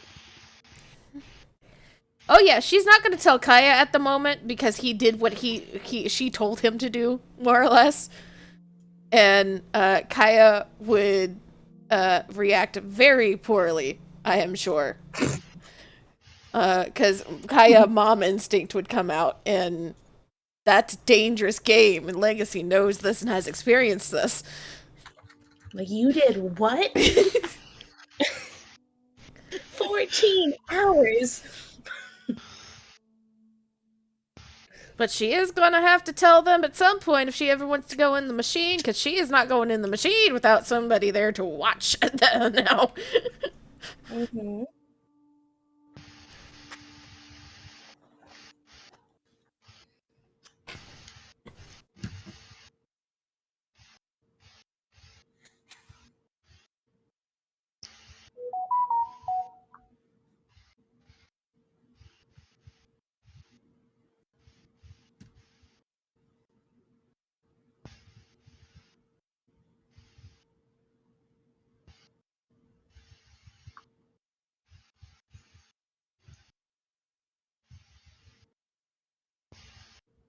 My brain is making connections and I don't know if they should be making connections right now. Wait, what'd you say? My brain is making connections and I don't know if they should be making connections right now. Oh.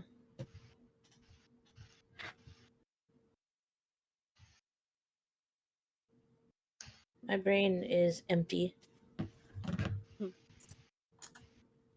My brain is still spinning in the what the fuck Bengetti.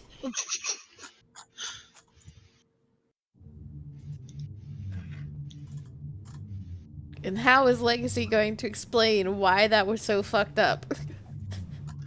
Is he capable of understanding why that is so fucked up? Probably not.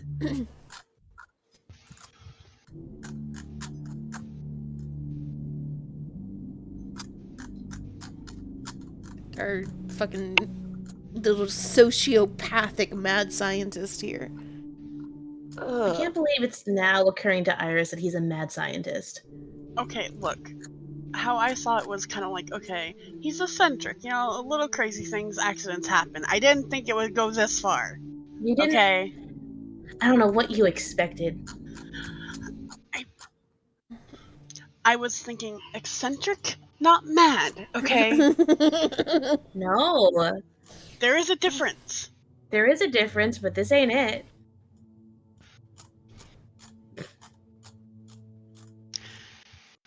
Eccentric. sorry. That's the difference between the two chihuahuas.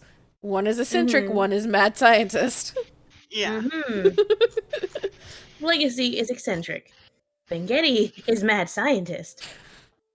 There's a bit of an overlap, you know, in chill times. However, there's a clear difference. And that was your chihuahua you decided to tie and weave and inject your character into. So, you know, that's the ship your character is on.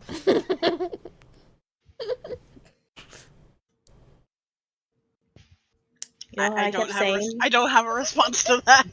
You know, remember me telling you that, you know, Lockhart should really be open to making friends with the group because it's not healthy for Bengetti to be her only friend. Do you not remember my fucking warnings to you, Iris?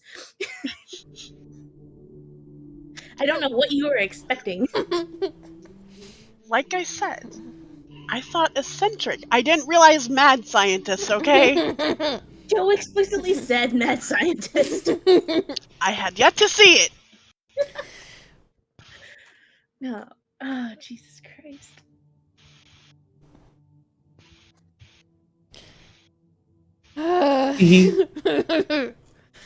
Iris was not aware of the exact level Bengetti was on until now. Something Oh. about her, the overexposure Bengetti's going to get to a whole influx of people now is probably not going to help the situation a whole lot.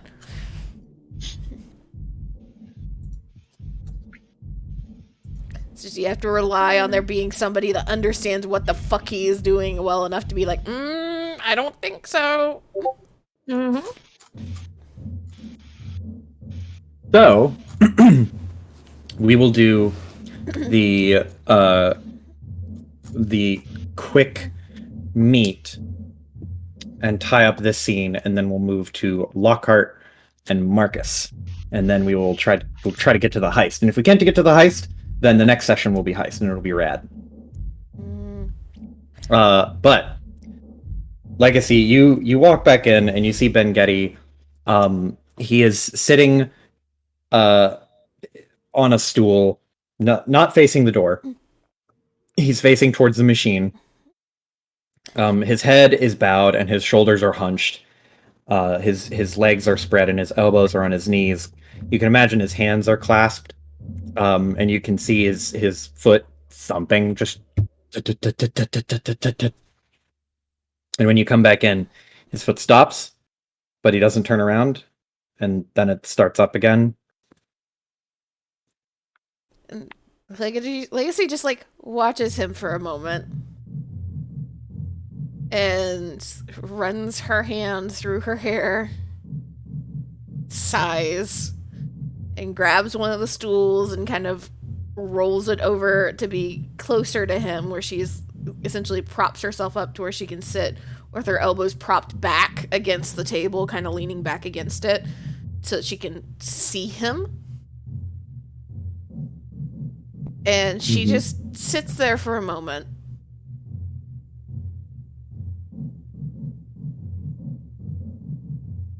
Bengetti. What? Just explain to me why you thought it was a good idea to jump from 10 minutes to 14 hours. Okay, Is this like an earnest explain to me, or is this like the explain to me where no matter what I say, I'm going to end up on the wrong side? Because I just want to prepare myself for whatever it is. the more earnest you are in your response is going to get a more earnest response from me. Let's start there. I am trying very hard not to yell at you. There is just a bitter contention he has, but he just bites it down and he gestures to the machine. He just goes, I didn't think I would let it run for 14 hours. It was going for a few, maybe like 2 hours, because I thought it would be interesting to try one. And then at the end of 1 hour, it didn't seem long enough, so I just let it keep going, because it's like, it's 2 hours, like, what's the big deal? And then after 2 hours, I realized that I was getting more and more like information and activity, and I wanted to collect more data, so I did. And now I'm here, and I didn't think it would be an issue because of the precautionary measures I took. Hence the, any gestures to where the IV would be. Mm-hmm. And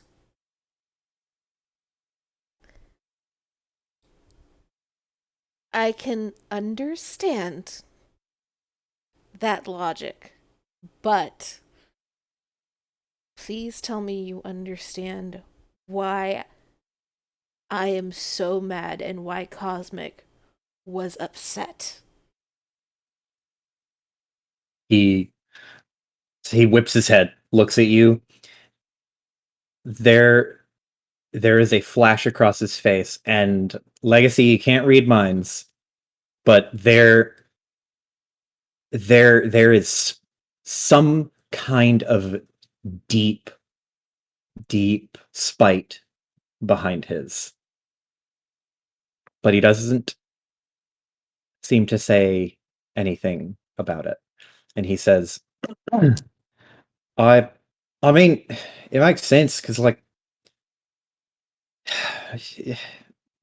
maybe he wanted his own 12 hours back or whatever. Like, he spent however long doing whatever shit that I thought would be worth my time, and also his. So it's kind of like spending someone else's money, except instead of money, it is their minutes of being alive.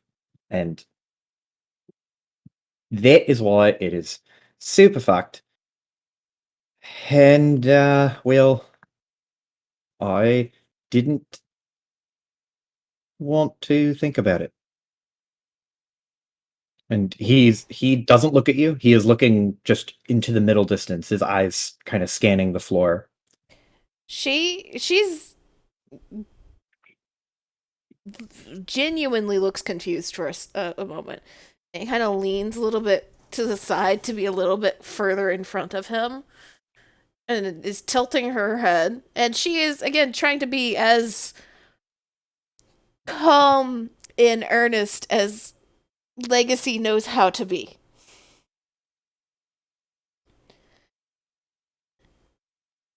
He's not upset about doing something you think is worth your time, and it's not transaction.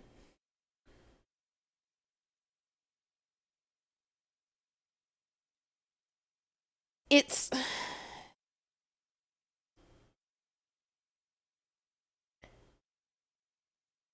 he went into that machine because he trusted you to know what you're doing, and you do. But part of that trust is also him knowing it's an experimental machine and you treating it as such and doing incremental increases and informing him of everything along the way. Would you let somebody just plug you in if you knew that they hadn't told you everything about the machine they're plugging you into? Would you trust them after they lied to you previously about plugging you into something? Well, I mean, I don't think I would, but I don't know. I've never been in that situation, and I guess he has.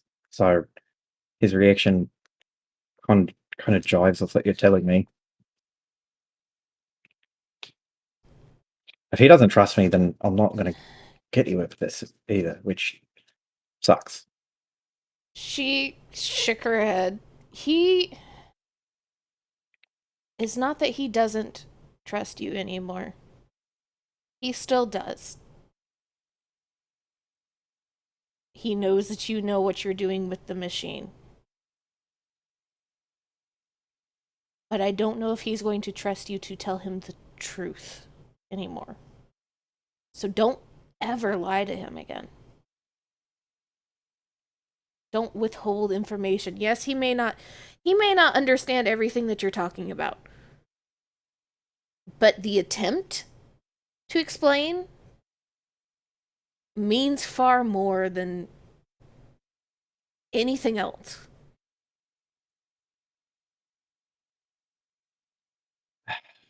Oh, I will. I'll be more informative, regardless of whether or not he can actually meaningfully understand what I'm saying. It's like, I mean, you have a point, and he runs his hands through his hair and adjusts his glasses a bit. I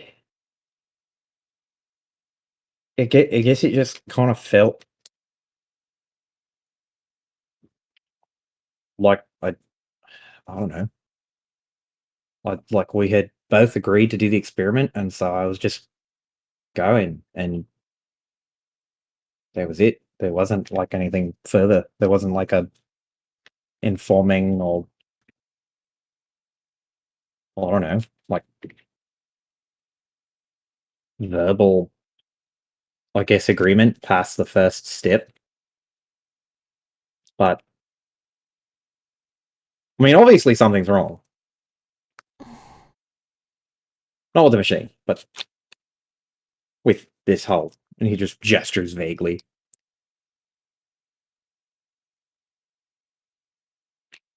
Tell me genuinely what you think is wrong. And this is not a trick question. Please don't come at it like it is. Tell you what I think has made him mad. Yes. Well, like he obviously didn't think he'd be in the machine for that long. Like, I mean, there is like scientific accuracy to the numbers that I'm pulling, and to do that to prove to myself and also, I guess, everyone else who bears witness to this information that it is accurate and that my predictions for time dilation are right. It's, I guess, irrelevant considering that I jumped the gun and just like jumped to an extreme instead of the incremental. And I mean, like, I don't think he would have had a problem if I had told him it would be like 1 hour of my time and not 1 hour of his time. But that's different. I don't, it's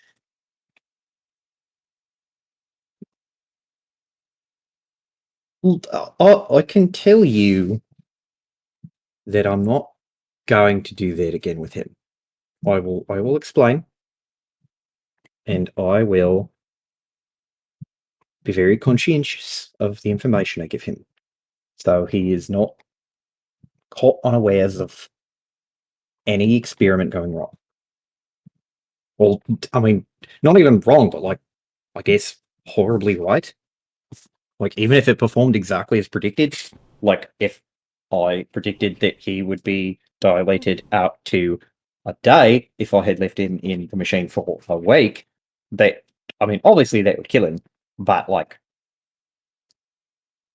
I'm not going to do that.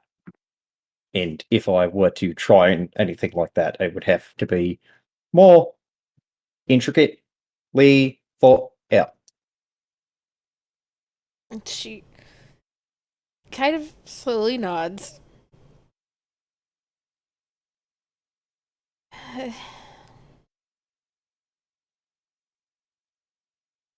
If you had told him you were going to put him in for 14 hours, he may have said yes.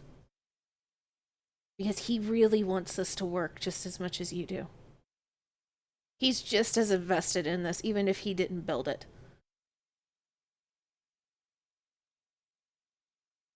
But the important part is actually making sure that he is willing for each step, telling him what you're expecting, how long, what you're putting into his body.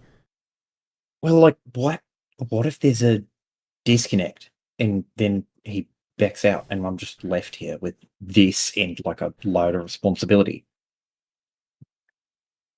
That's I'm not going to strap him to the chair, but that's some of the danger that you have when you're trying to make sure that people are comfortable. When you're trying to maintain a relationship with somebody.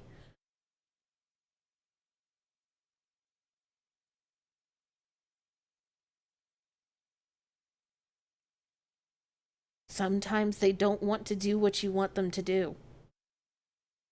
But you have to respect it, just like they're going to respect if you don't want to do something.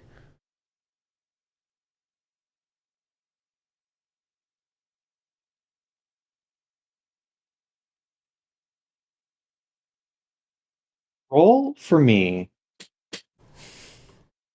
a I will say you can roll a clever check for this, but you don't have any relevant specialties. I know this.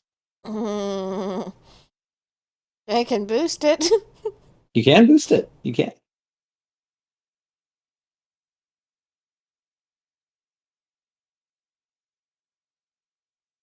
Are you going to boost it, or is that good? That's good. Mm-hmm. Okay. So with 14, you are trying to parse any sort of little ticks or flinches or recognizable things that you can see on his face, any part of his expression that you can read. And you are consistently seeing almost this short-circuited kind of like a missing piece. Like there is this is another road blocker, but not in a memory, but more in like some type of emotional capacity. Like he knows he did something wrong, and he understands the logic of the situation and like I can't make someone do something they don't want to do, and it's bad that I took away time, but like putting all of the pieces together, there's tangible difficulty that you can see.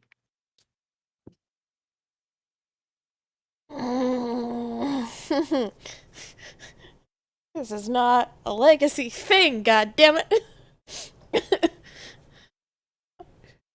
She just kind of watches for a minute and sighs and looks towards the machine, considering it. And then finally is like,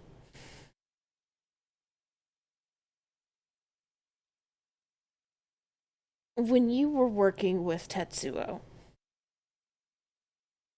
did you have to follow all of the research protocols? The step-by-steps asking for permission the step-by-step incremental increases. Well, in terms of like a scientific approach, each experiment was indexed at whatever I felt was appropriately necessary. But I mean,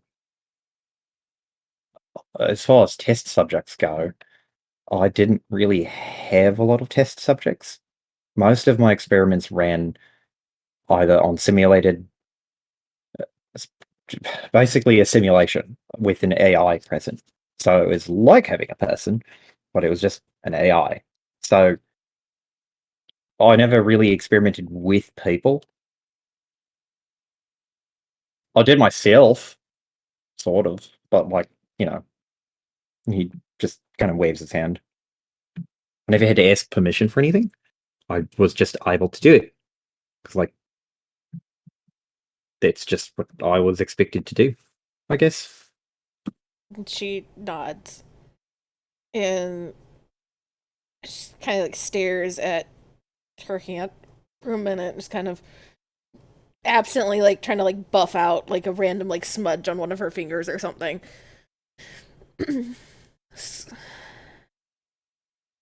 But you're familiar with those protocols to some extent, right? Well, yeah, of course. I know them.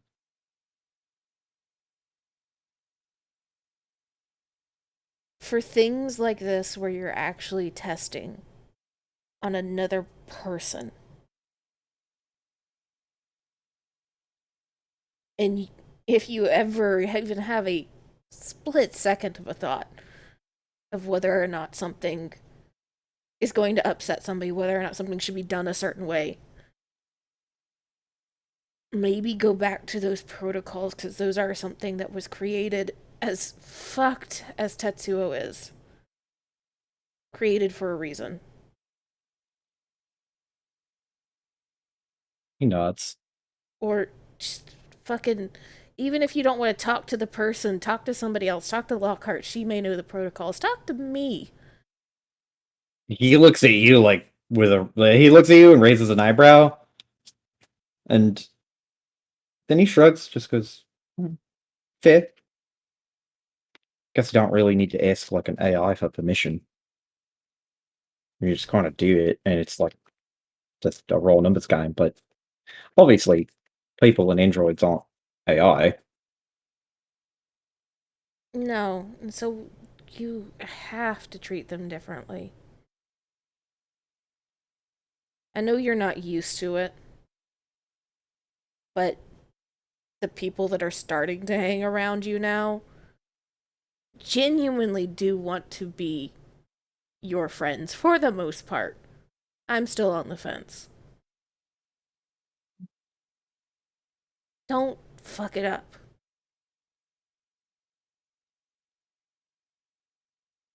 You know, I'll do my best, I guess. But at least, this was amended before it got any worse, and it'll get better, probably. And she nods and she kind of straightens back up a little bit, still leaning back on the table.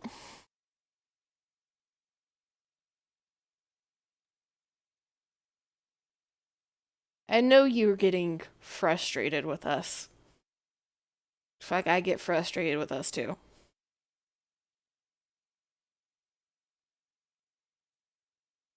But we're trying.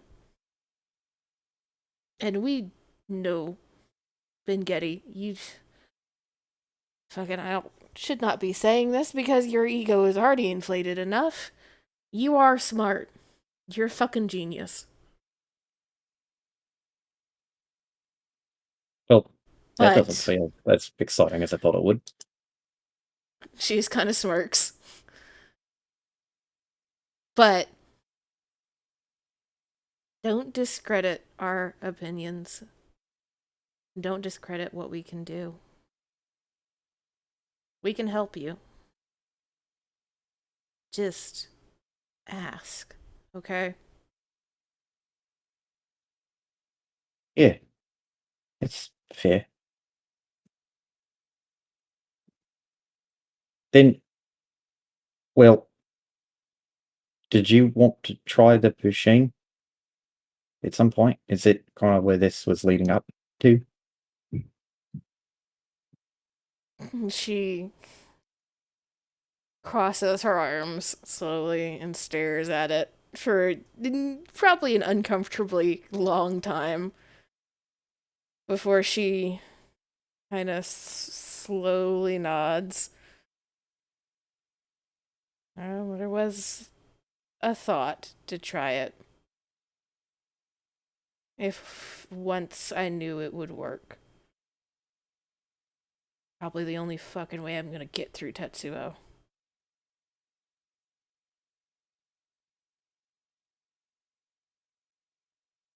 Well, But I am making a rule for this machine that I want you to follow from this point forward. If somebody is in that machine, somebody else is in this lab.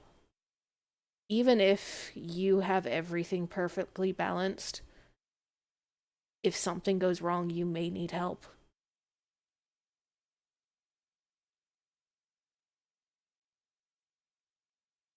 well, but fair. Okay, that is easy enough. Lockley basically lives here, so it'll be fine.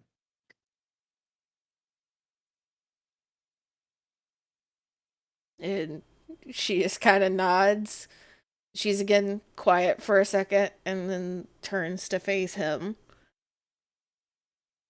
And are you okay after all Well, of this? I mean, I am fine. It's just like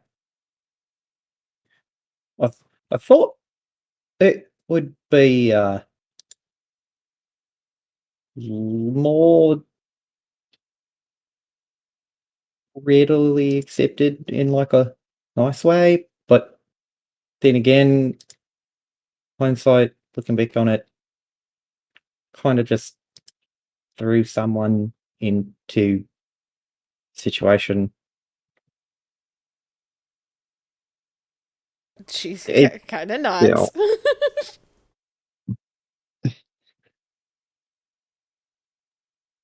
It is a fantastic piece of machinery. I'm not going to lie. And it's, with a bit more work, can fucking revolutionize hacking in ways I don't think I even fully understand. But you just gotta be fucking careful, Bengetti. I, I will be.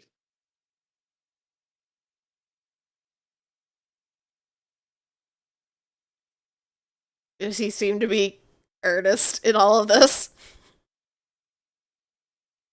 There, you're not good at people reading. Ben Getty is a very, very weird person and very difficult to get a solid read on. And just looking at him and seeing what he said and hearing or seeing how he's like kind of physically holding himself and hearing what he said and how he's replied, there is the trappings of earnestness somewhere in there. It's hard to parse out, but there's definitely a part of him that is putting in some effort to be like, okay, there's a lot that I did that I shouldn't have done, or maybe a little. There's some amount of stuff that I needed to do differently, and I am going to figure out how to get to the end of an experiment without having to go through the stuff that I did before that ended up being bad.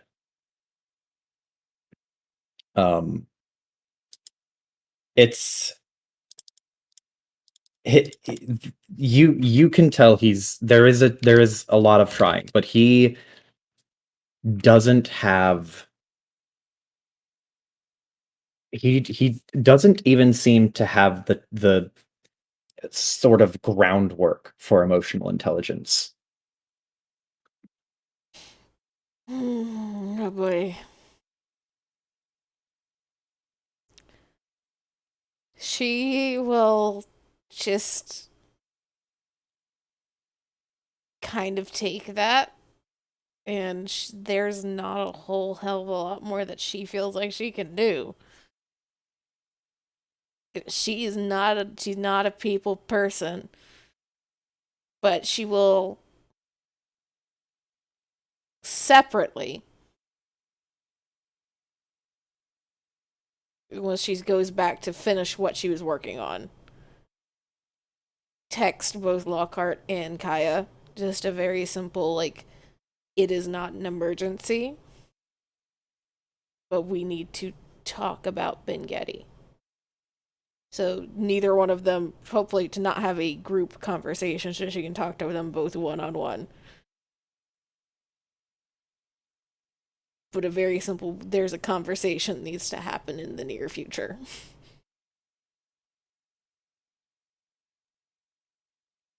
Okay. And that's all she is going to be able to do. She just kind of stands up, gives Bengeti another like look over and gives him a small nod, and just heads back over to the bench and texting on the way. Damn it. The fucking why is it turn off? That's such a fucking pain. So yeah, you, Kai and Lockhart both get these messages. But because we time skipped a bit to have this interaction, we're going to have a scene transition. And 24 hours back. yeah, rewind the clock a bit. We will have a a an interaction between Lockhart and Marcus. Something that Marcus had reached out to Lockhart before about training and trying to make his self make himself and more like more physically able to protect himself, to make himself not a threat and not threatening, but less of a liability for basically all of you. Because one of the biggest things he had a fear of was something that Legacy had left an impression upon him, about if none of you had come to save him and be that very unusual moment of serendipity, if that hadn't have happened, how things would have panned out for him. So, in no simple terms, he has reached out to you, Lockhart, so you can help him make himself a little bit more competent to complement his what he would not he would refer to it as super strength, but only in specific company. So we'll move here. There are a lot of kind of local gyms and chill places that exist. And this is one that Marcus frequents. He only ever used the heavy bags as a sort of fun thing. He never really trained in any meaningful capacity. For Lockhart, this is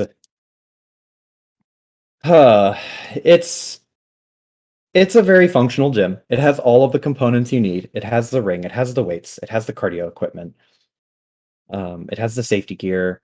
It has everything you need to train.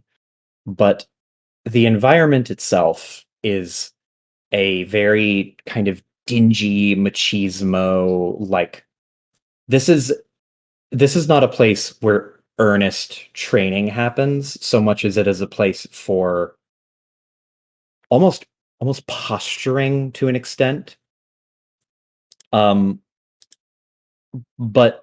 it is funny to you that Marcus, of all people, would want to meet here. Someone who, I mean, honestly, especially to Lockhart, just can't posture. At least not in a way that you would be moved by. The But kitten is more threatening. so let me go here and here.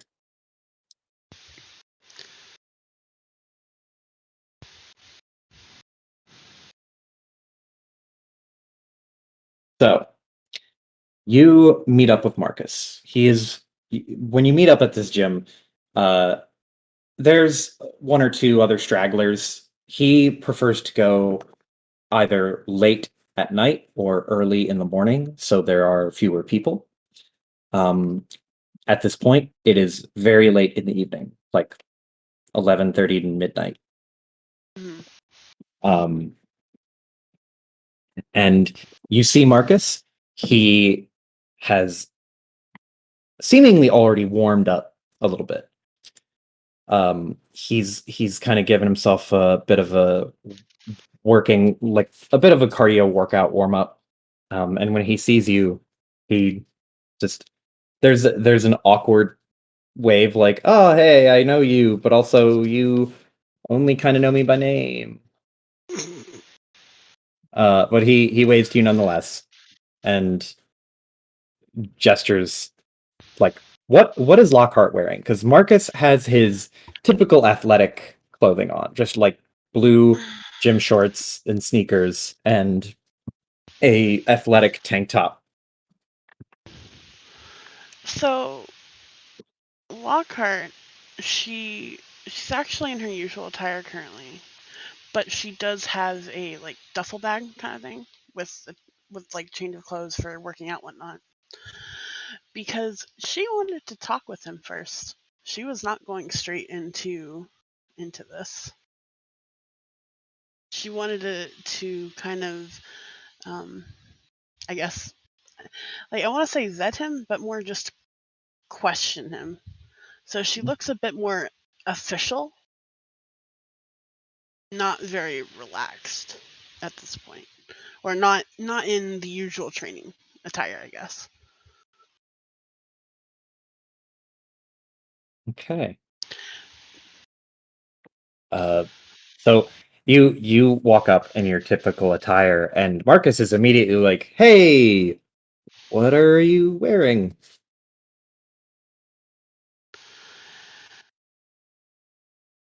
We need to have a conversation Not before any of this starts. uh oh, okay. Did something happen? She shakes her head. Um, interrogate. She shakes her head and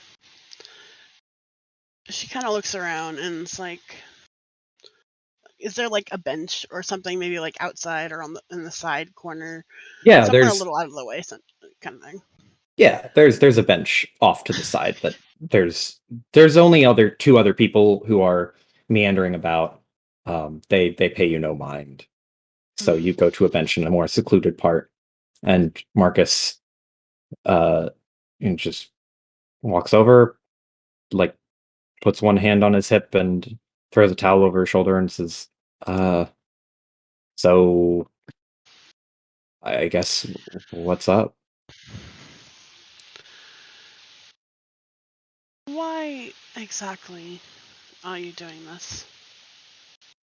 First of all, I uh why am I you're like obviously very strong and can't necessarily hold your own in a fight, but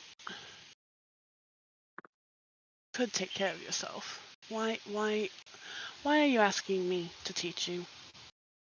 Why well, not find someone else here? I mean, uh I have, I guess, more rapport with you, but She other than raises an that, eyebrow at that. uh, it's I'm You obviously don't like being around me. well, I feel a great deal of judgment, and I don't know what to do about it, but I figured this would be kind of cathartic for you, maybe, or for me. I am doing this for a lot of reasons, and well, I am doing this for a lot of reasons, and it's it's less complicated, but also really complicated. That doesn't make any sense. It's maybe like a mix of insecurity, and I just know that.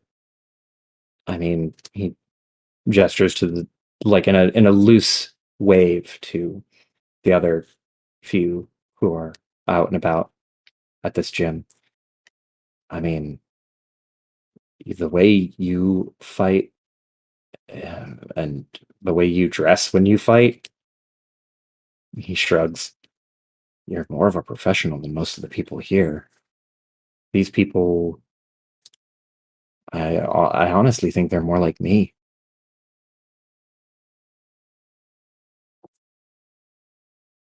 Lockhart looks at the other two that are here and looks at him. Not saying anything, but giving a look of, uh-huh.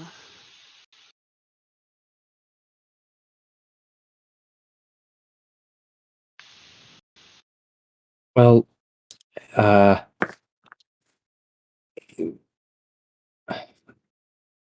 I mean, does it bother you that I asked you?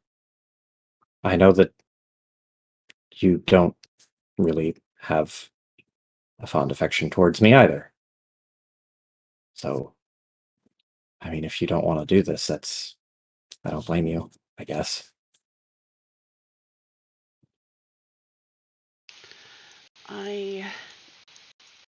Give me 1 second.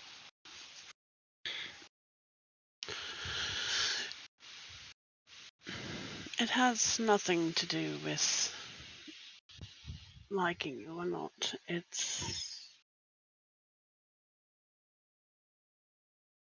I'll be honest, I've never been asked to train someone before. Oh, So it's a bit of a surprise. uh, well, do you feel comfortable training me?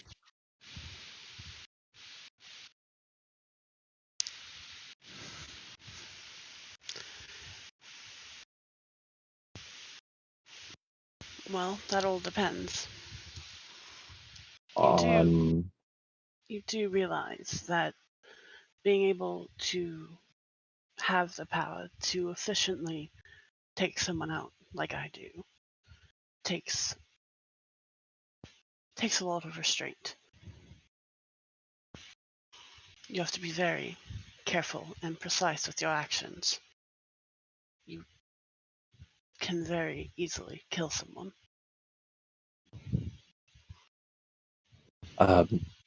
He looks a little confused, but just he holds up a hand awkwardly and says, "I thought that was sort of the point of what you do, though, right? Aren't you like a?" He does like a little hand circular gesture, just goes like a hit person. She shakes her head. You're not. I've told you before. I don't kill. I can take people out, but I do not kill. Oh, And if I am going to teach someone, I'm not going to add another killer to this world, to this station. I want to make sure that you're, well, responsible, I guess. I can only promise you that I can only tell you that I'm responsible. I can't really show you. I I'm not I'm not in this to learn how to, I don't know, snap someone's neck or anything. I'm here to learn so that I don't end up needing to be saved like I did before.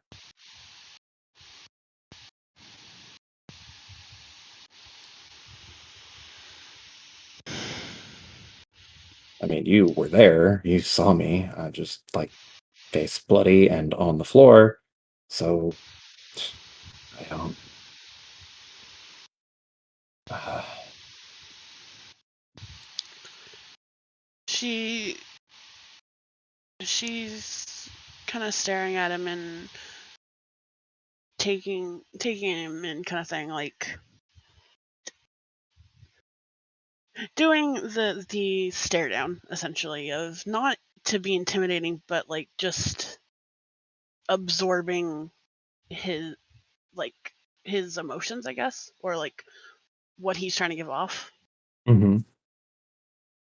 He is in a mix of trying to convey certainty in his decision while also trying to not broadcast that his certainty is coming from a, well, roll me a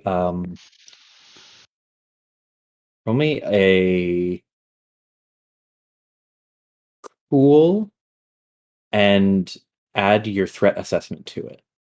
Okay.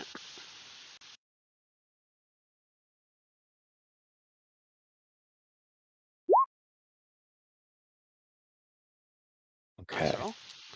So you get the sense from him, like, he's obviously not a fighter, and he's obviously interested in learning combat, and he is committed to the idea. He does not seem to be at all interested in,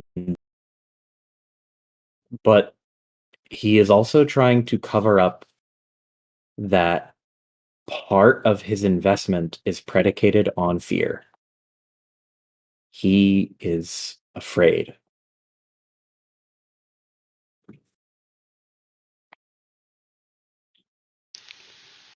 She she looks at him for a second longer and kind of closes her eyes and lets out her breath.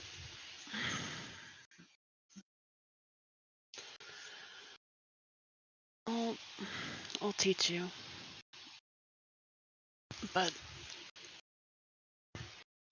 I'm not sure how far we'll go. But I'll at least give you the basic defenses. Why aren't you sure about how far?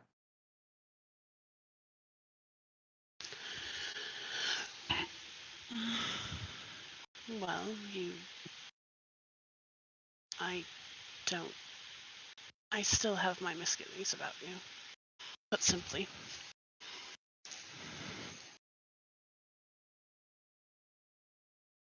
Uh, is there anything I can do to amend that? I mean, I'm all in. I don't know if you uh, heard. Uh, he shakes his head. I don't know if you understood how or understand the way I feel about legacy, but at this point, uh, whether or not you teach me is not going to turn me away.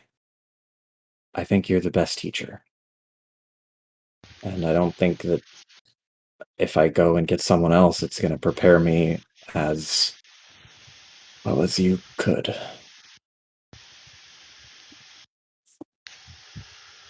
That you're probably right about. Well, we'll see how things go. Is that fair? Uh, sure. I guess we'll see how things go uh, next time. And he looks at your clothing again. Do you honestly think you're gonna learn everything in one lesson? Well, She stands up no. with her duffel bag. Uh, oh. Um, that makes sense. Sorry. I should I give you a minute to get ready? She just starts walking over to the restroom, not answering him. From behind you, he does that like point and like, okay, good. And he doesn't say anything, but you know that gesture of like, yep, I certainly am now over here. She's gonna change into some sweatpants essentially, and a tank top, kind of like a. I mean, the best way I can describe it is like the sports bra s type tank top kind of thing. Mm-hmm. So she will have a lot of freedom of movement. Yay! Okay. Yeah, that's what she'll change into. So when you come back out, he will greet you and put his hands on his hips and say, okay, so uh, how do we start? How much can how much strength can your arms put out? I guess. Uh, well, it varies. Right now, they can put out probably. I could probably crush the bumper of a standard economy car with one hand if I used up a lot of my. Well, if I used a lot of effort. And how quickly can you move your arm in a punch? He gets into a punching stance and throws a punch. It is forward. It's not exceptionally fast. It's not exceptionally well made in form. Um, but it's not nothing. He just shrugs and goes, I was gonna ask Ben Getty to see if he could help me with some of the design on the deltoids and how they connect back to the lats and part of where the webbing is on shoulder blades, because I think if I change this design a little bit, I might be able to make them faster, but I haven't done that yet.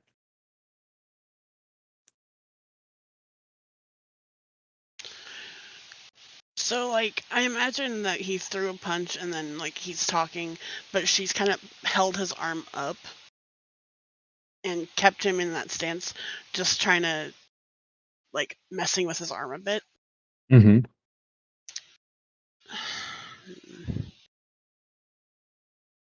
That could be good, but that's obviously in the future. If that were to happen. And I am obviously out of character. I am not a martial arts expert here, so Same. I don't know how this is gonna go. But I imagine she essentially would work more on stances rather than putting the weight in, and essentially using one of the punching bags to kind of show, like, okay, this is where you want to aim. This is the type of, like, how you want to curve, like twist your hips and whatnot, that kind of thing. A lot Is of like micro form management, like yeah, like don't put your thumb here on your fist, don't twist your wrist like yeah. that. Yeah, like She conducting. yeah, she's not worried about the strength thing, because, like, that obviously is kind of in a weird way limited by his arms. Like, his arms are strong, but, like, they can't grow, right? Essentially. Does that make Correct. yeah. Yeah, So there's yeah. there's no point in doing like curls, for example. Yeah. She will for certain be doing lots of leg exercises, though. I do know that. He is gonna hate it. Because if his arms are literally capped, he's gonna need to have stronger legs and stronger movement in his legs, essentially, with, like, twisting and being able to maneuver. Hmm. So yeah, that's what I imagine is kind of how, like, the first session or two of this training arc is gonna go. At what point do you think Lockhart would take the gloves off and be like, okay, we're doing a spar right now. Let's go. She would want to build a bit of confidence in him first, I guess. So maybe, like, okay, take what we've learned just now and try and hit me. Something along those lines. So I Okay. guess at the end, maybe just kind of like, okay, what have you learned type of thing. Okay. So,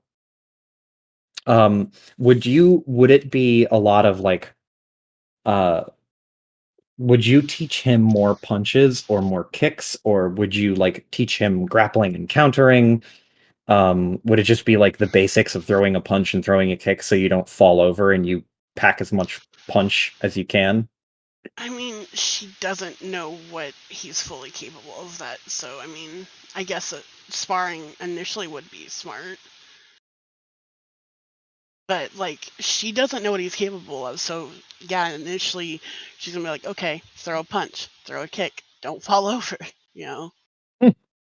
And then move on to, like, I guess, what does if he were in a fight, what would his first instinct be, kind of thing. So, with a lot of sweat and pain, you eventually get to the point where you are kind of sussing out how he approaches violence in a situation. And his go-to method is surprise and overwhelm because he has his arms and he's like, okay, well, all I have to do is connect to a soft No. part of them as fast as I possibly can, and I win the fight. No, especially when you're versus someone who's actually trained, you dumb fool. Uh, and relying on speed is like literally he can't. So like surprise tactics is dumb. That's the only reason he managed to get by the first group of police, because the second group, there were one, more of them, and two, they were already on edge because they're dealing with a lot more people in a lot higher stress situation. Yeah.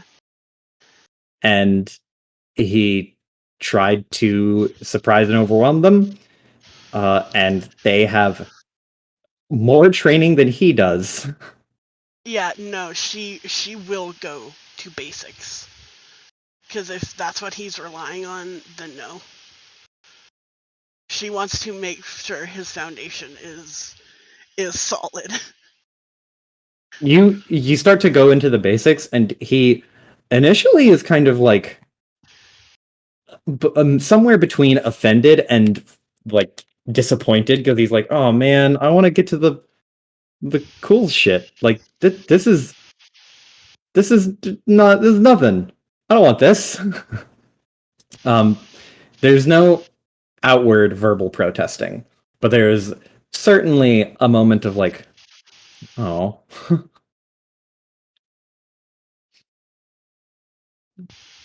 if he so he has that air of like, okay, this is boring, right? Essentially, or this is nothing. It depends on how. Okay, how about this? Roll me a hand-to-hand check. Okay. With tough, I assume. Yes, roll me a hand-to-hand check with your tough. Okay. So with your tough, your initial training of him, your initial assessment, he has potential. There is a lot of potential. Mm. He's not a blank slate, which is the more frustrating part, because you have to unlearn his bad habits Yeah. to teach him the good habits. And that is the frustrating as fuck thing. But he is a very, very dedicated learner. And I'll say, how long would you want to train him for? Well, first of all, I think what might have been a smart idea, and I'm gonna ask if this could be slight retcon, is at the start, throw a punch at the punching bag, right?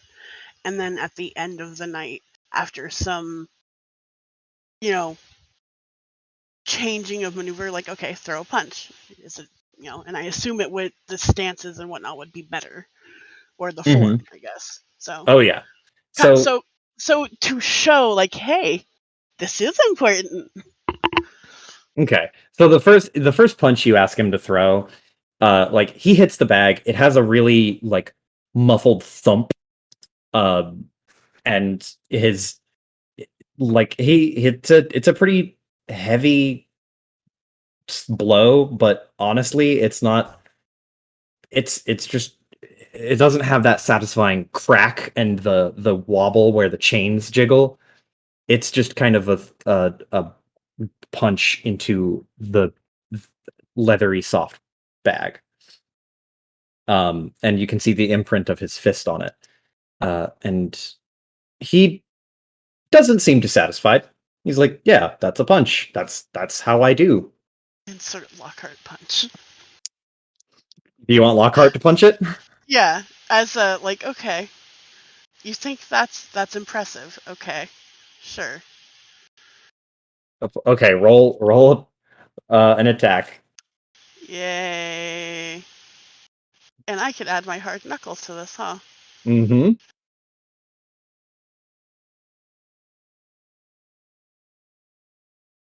Okay. Oh, that's a weak attack. Damn. It is a weak attack, but your attack, you walk up, and just to prove a point, about form, you use your offhand. So you use your right hand, and you stand and punch, and it shakes and rattles. It's a satisfying thunk of a hit, and you get that satisfying chain wobble and the clinking of the bag as it rocks back and forth. And he nods and it's like a little like, okay, respect. And then you point out that you're using your offhand. And at first he's incredulous, like, okay, but I mean, still strong, so obviously it won't make a difference. You try. And yeah, and then you're like, you hit it with your off. So he walks up and switches to his left. And immediately putting his right foot forward and his left half back, he's you can see the discomfort in his face. If you've ever stood in a punch stance that is comfortable and then done the mirrored image of it, it it feels wrong. And you know it feels wrong. And Lockhart, you can see the instant he steps into it, and he's like, "Oh, okay, this is weird." He looks down at his feet and positions his feet a little bit, and then looks up, and then looks down again and positions his feet, and he spends about 20 seconds like setting his feet up because he can't seem to shake the feeling of it's just not working right. But right at the right about 25 seconds in, he cocks back his left hand, and there's noticeable wobble in his fist, like he can't aim it. And he'll move back and punch, and he skims the side of the bag at first because he's trying to throw a rather than a right straight, he's trying to throw a left straight. And it's like he skids off the side of the bag, he misses it. It moves it, but it's not like the bag is hit and you hear the thunk. It just kind of you hear the cheat like this of his fist against the leather, and then the bag like swings a little bit and spins, but not from the impact of him like hitting it super hard. It just moves almost like a pendulum, left and right rather than forward and backward. Mhm. And he pulls his fist back, and like he just looks and just goes, well, let me try one more time. And she just gives the go ahead, like put her hand out, like sure. She'll humor him. So he It's not gonna steps back. change much. The second time he steps back, aims himself, and you can see him thinking about the twist of the hips, and you can see this almost calculating, like, okay, punch is the fist, and you gotta swing with it like a baseball bat, right? Like that's where his head is clearly going, because he's like moving himself, and it looks like he's pantomiming a haymaker. So he twists and gets ready, and then twists, and then comes back, and then punches, and he connects with it square on, and it like just tunk. It is about half strength compared to his other fist. And he steps back and just kind of looks at his hand and looks over at you and just goes, "Can you is that a bad starting place?"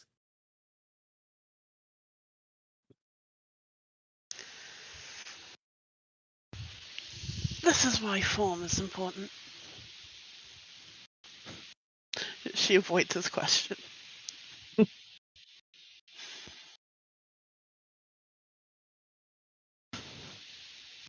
So I guess that's when she'll start going into forms and like like I said, the basics.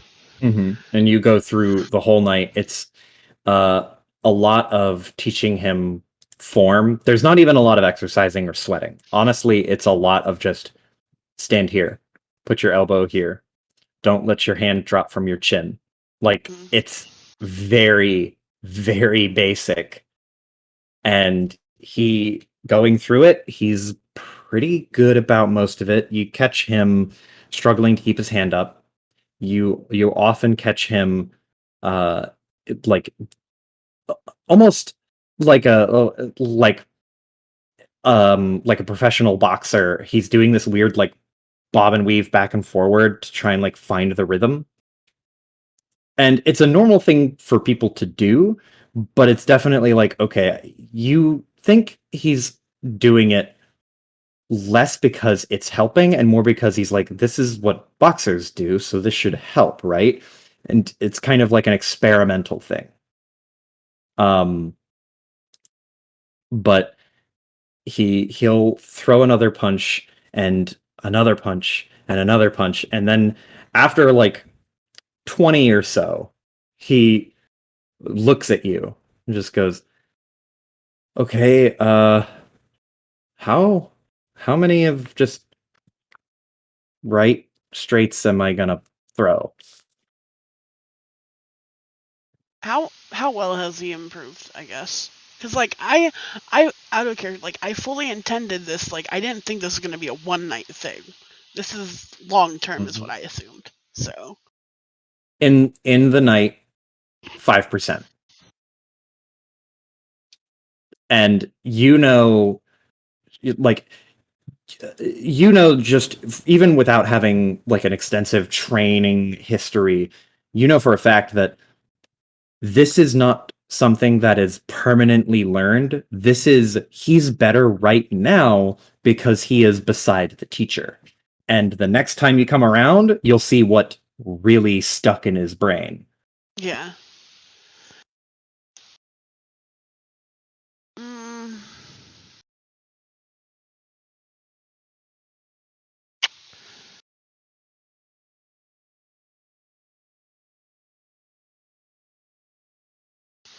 I mean, sticking with this would probably be the best option, right?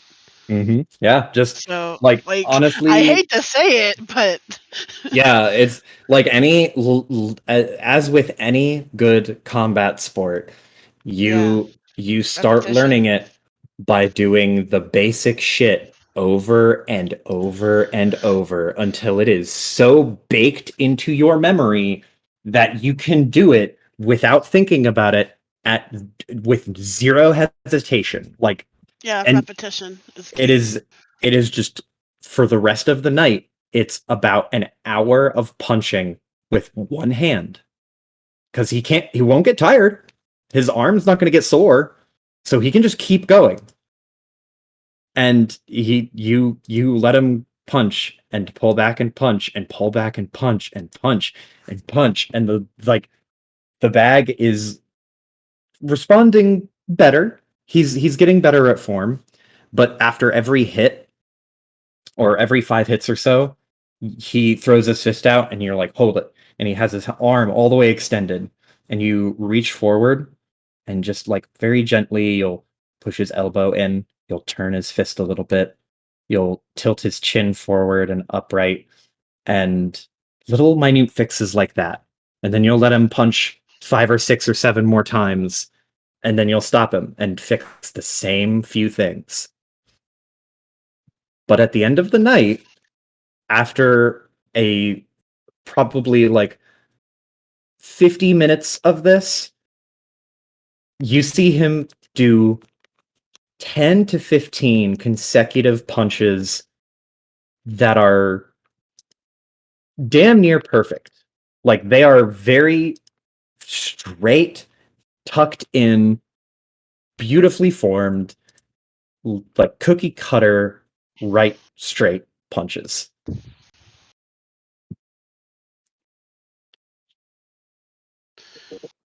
Hmm. You're learning quite quickly. Punch. Oh, really? Because I mean, I hope I am. Obviously, we'll see how it goes the next training session, but you're at least consistent currently. Uh, uh, on a scale of 1 to 10, maybe. How would you rate my performance?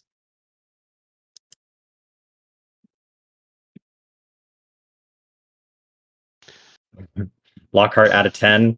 Out of 10, he's 4.5 or 5. He's dead smack on average. Yeah, and like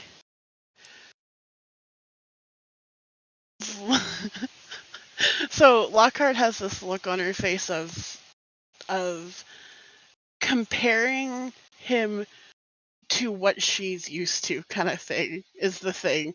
And Mm-hmm. so she says 3 at best currently. You see him noticeably sink, like his shoulders slump, and he just,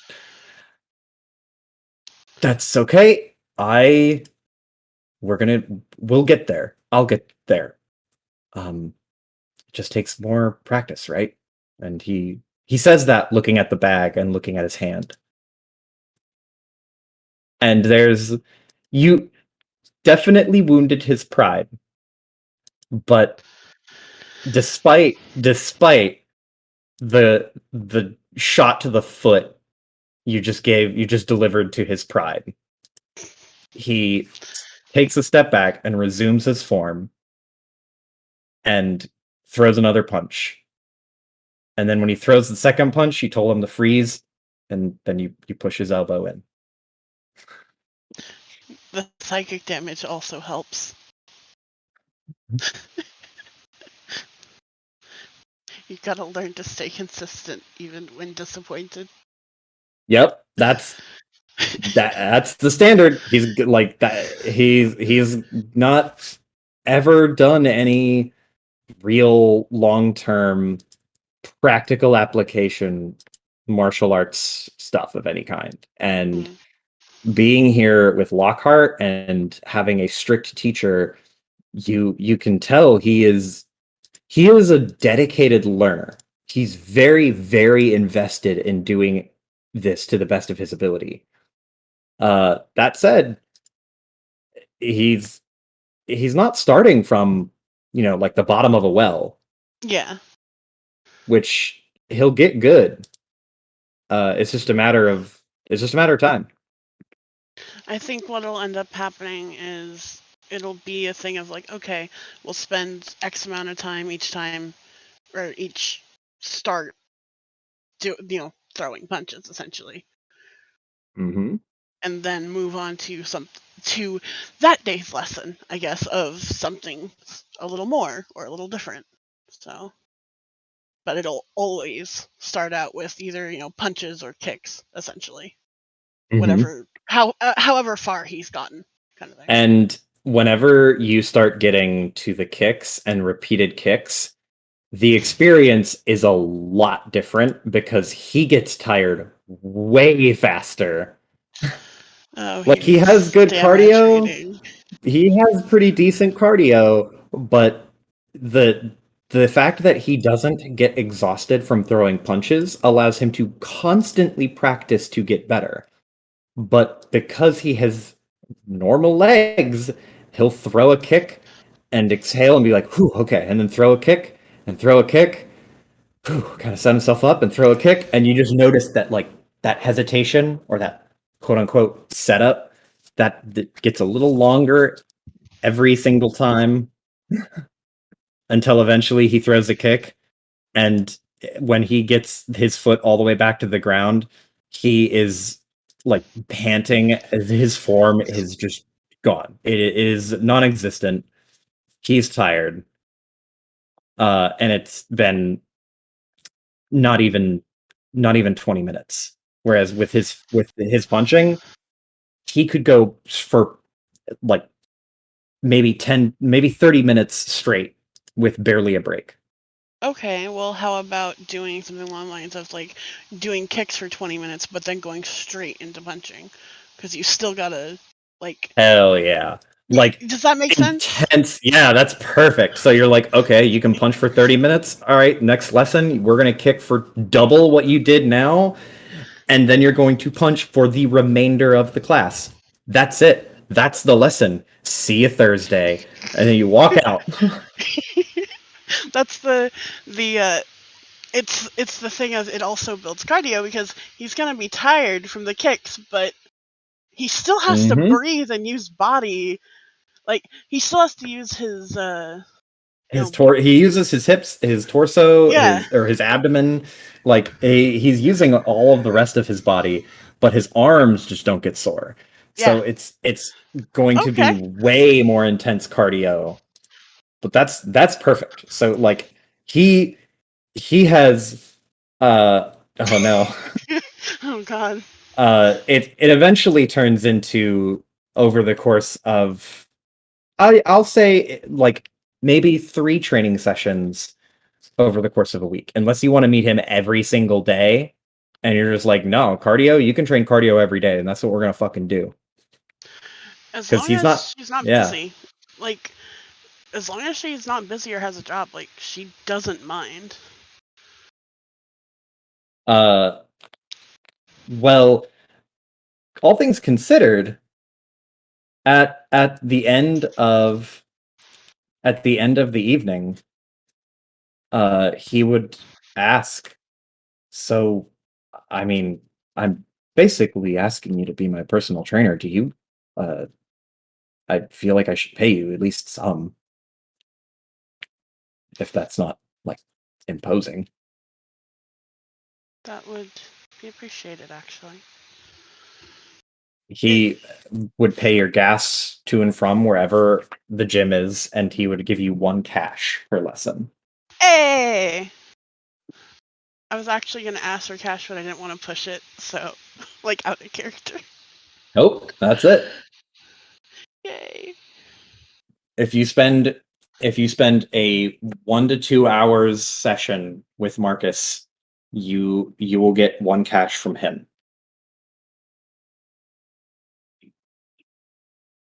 Awesome. I get paid for my work. Yeah. I'm So- trying to give, huh? So that then brings around back to the question of how many times did you train him this week, huh? Mm-hmm. How often does he want to see me? Because Uh, she will, like, if she would do a thing of like, okay, more once in the morning and once at night if that's what he wants, how dedicated he wants to be. he would do once in the morning. So I'll give you the exact pattern, right? So starting Tuesday, he would meet up with you in the evening for the first session. 1 cash. He's super dedicated. He's like, yeah, you know what? I can do this. And then you suggest, okay, see you tomorrow. Next day, 2 cash. Wednesday evening. You suggest, I mean, we could do mornings and evenings depending on how fucking jazzed you are. And he's like, hell yeah, I'm super jazzed. Thursday morning. He is now very tired and his legs hurt. Mm-hmm. But he is putting on a smile. You can see, like, so with he doesn't wear trousers or pants or sweats of any kind. He wears shorts. So at some point, you make him do gator kicks. And if you've ever seen gator kicks, that is where you throw um, the bag, the heavy bag, onto the ground, and you take 1 step forward with your off leg, and then hit it as hard as you can with the shin and forefoot of your power leg, and you just wail on it as hard as you fucking can. And it's meant to be as if you were kicking an alligator.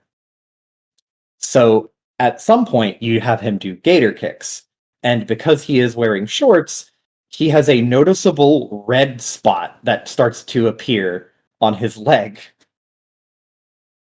And he eventually starts, like, at some point, his leg starts to get a little tingly, and you're like, stop. You're doing more damage to yourself, and your form is shit. He he continues to do these exercises, and by Thursday evening, he's like, 3 times a week is good. So you would make 4 cash in the first week. Hey. And I imagine it's like, can we just do like Monday, Wednesday, Friday? And it's a little bit of a fine. Sure. With homework. Yep, definitely with homework.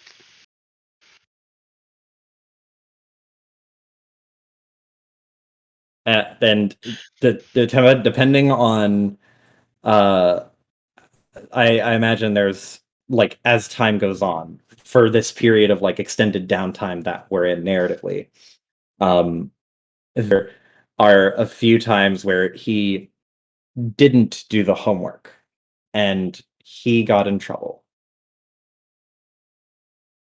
Because the way you make Marcus sweat is kicking and running and jumping, because his arms are fucking heavy.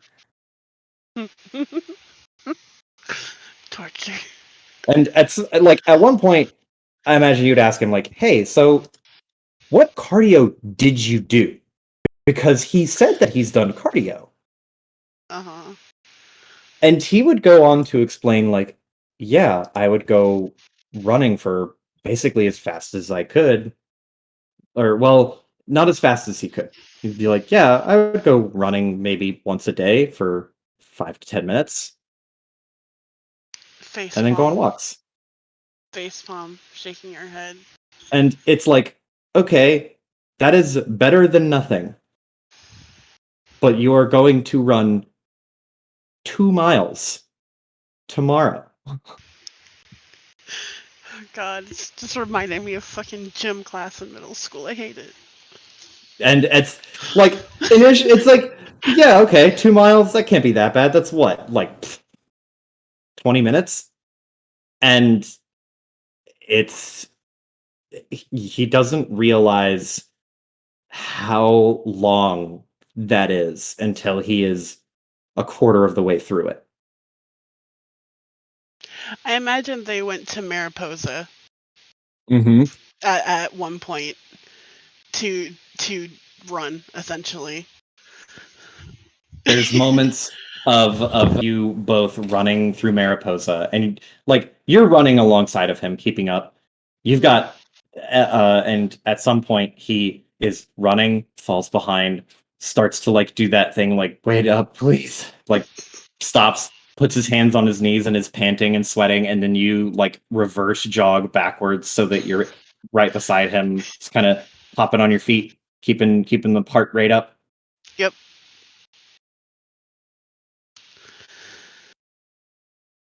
We really need to get your stamina up. I'm doing my best.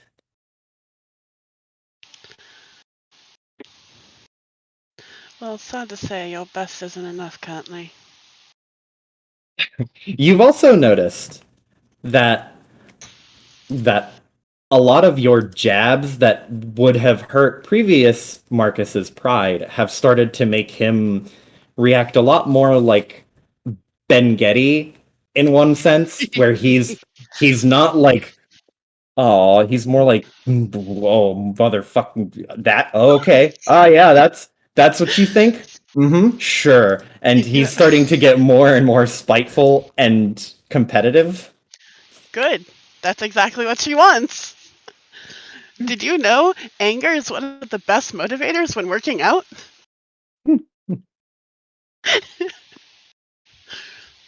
That's why, like, when fucking traders are yelling at you to keep going, you can do it. You're supposed to get pissed off, so you keep going.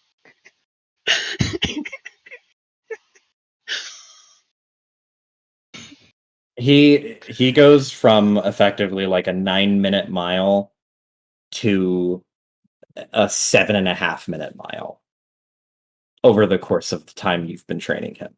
Like, you cut no corners and make this man's life an exhaustive hell. How hard is he trying to The hide this? Yeah. the effort of him trying to hide it is he would 100% continuously diffuse it by saying, like, yeah, I'm just trying to work out more, and I'm trying to be more fit, I'm starting to run more, I've got a better routine now. And he's not lying, but Legacy, you know that the stink of half-truths, that it is a stink you are all too familiar with. This motherfucker. It also doesn't help that the days that he's working out, Lockhart's busy. Mm-hmm.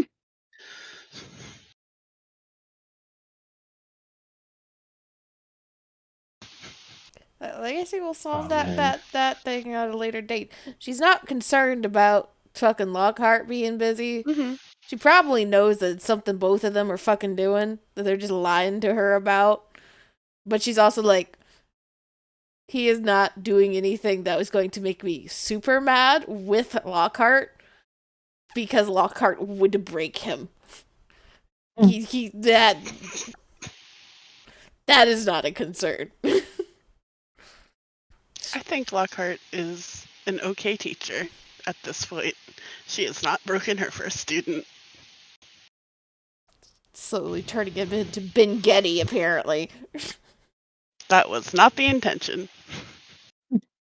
Just making him more and more like aggressively fighting back rather than just taking the lump, like hurting his pride and watching him sulk. Now it's hurting his pride, like taking a pot shot at his pride and watching his cheeks turn red, and he just starts to run a little bit faster for probably 30 seconds.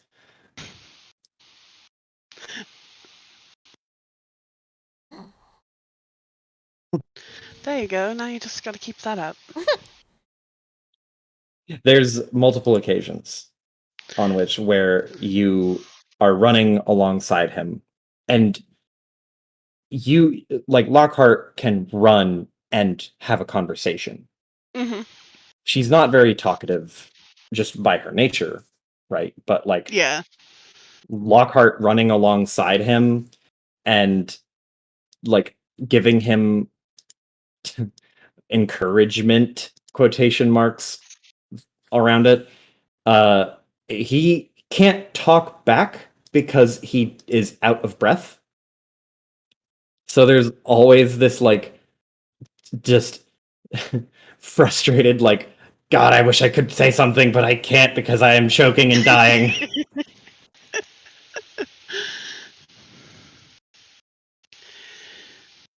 In through the nose, out through the mouth. Oh God. Side note, that exact phrase is what my trainer said to me when I was in ROTC. Not my trainer, my uh CO, and he'd run alongside me, and he would again not have any issue. Yeah, It's not, doesn't help. I was in karate for a while, yeah. I hated it so much. It's like, it doesn't help. I still can't breathe.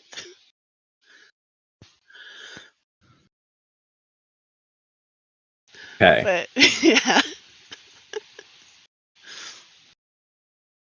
So, Lockhart has her training hookup, and lastly, after Legacy has made the bugs, and after Neon has gotten some of the, I think you wanted to get augments during some of the downtime, so that you could have augments or possibly parts of your drone ready, so that you would have that for the heist.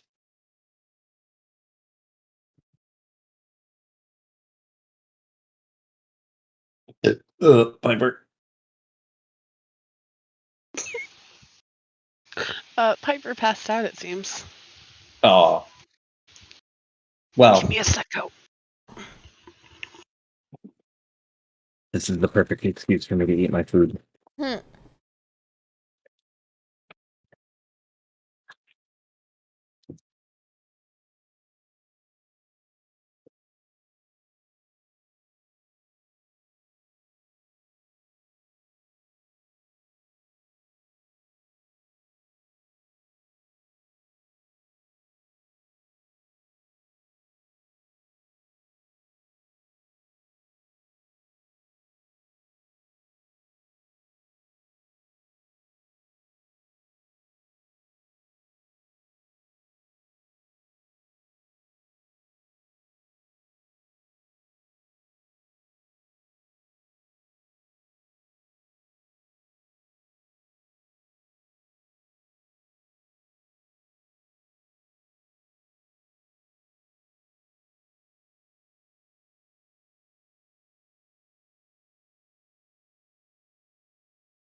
Friends, say something. Oh. Hi.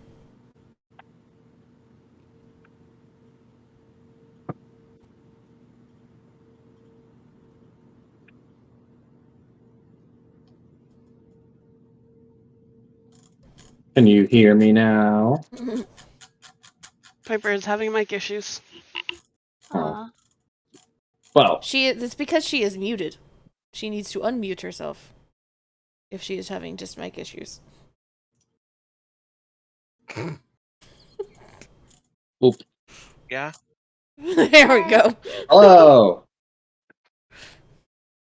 So, to get all the way back to Neon, you wanted to get some augments, correct? You wanted to start getting the hair changey augment, Yeah. and I think like one or two others. Maybe. Yeah, going grocery shopping. Nice. So I will say that you can send me a handful of augments that you are looking for, and you'll have them for the heist. The drone, if I am looking at my notes correctly, will take a little bit longer. Unless you want to wait to run the heist, because there's not really like a time crunch. I just assume you wanted to run it in like the exact amount of time it took to get the bugs. Yeah.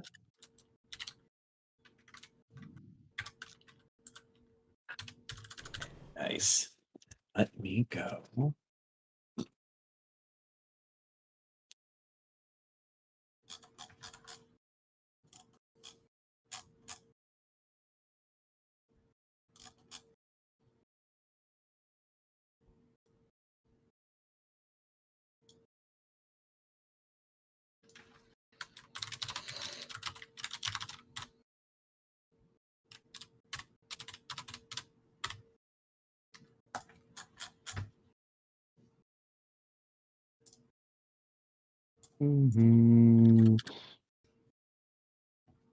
Want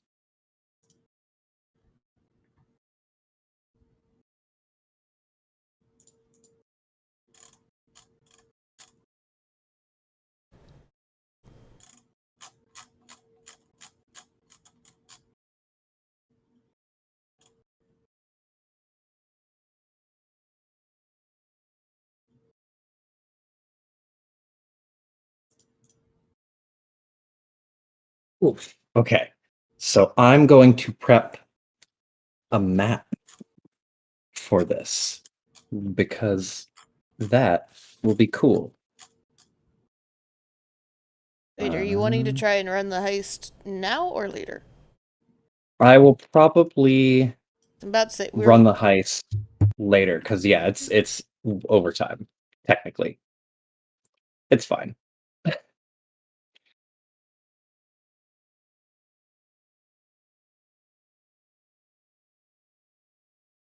and Neon will have full reign of deciding where the two smalls and the one big bug go. Legacy will make sure to explain roughly how much she expects each of them to record. Hell yeah. Let's see.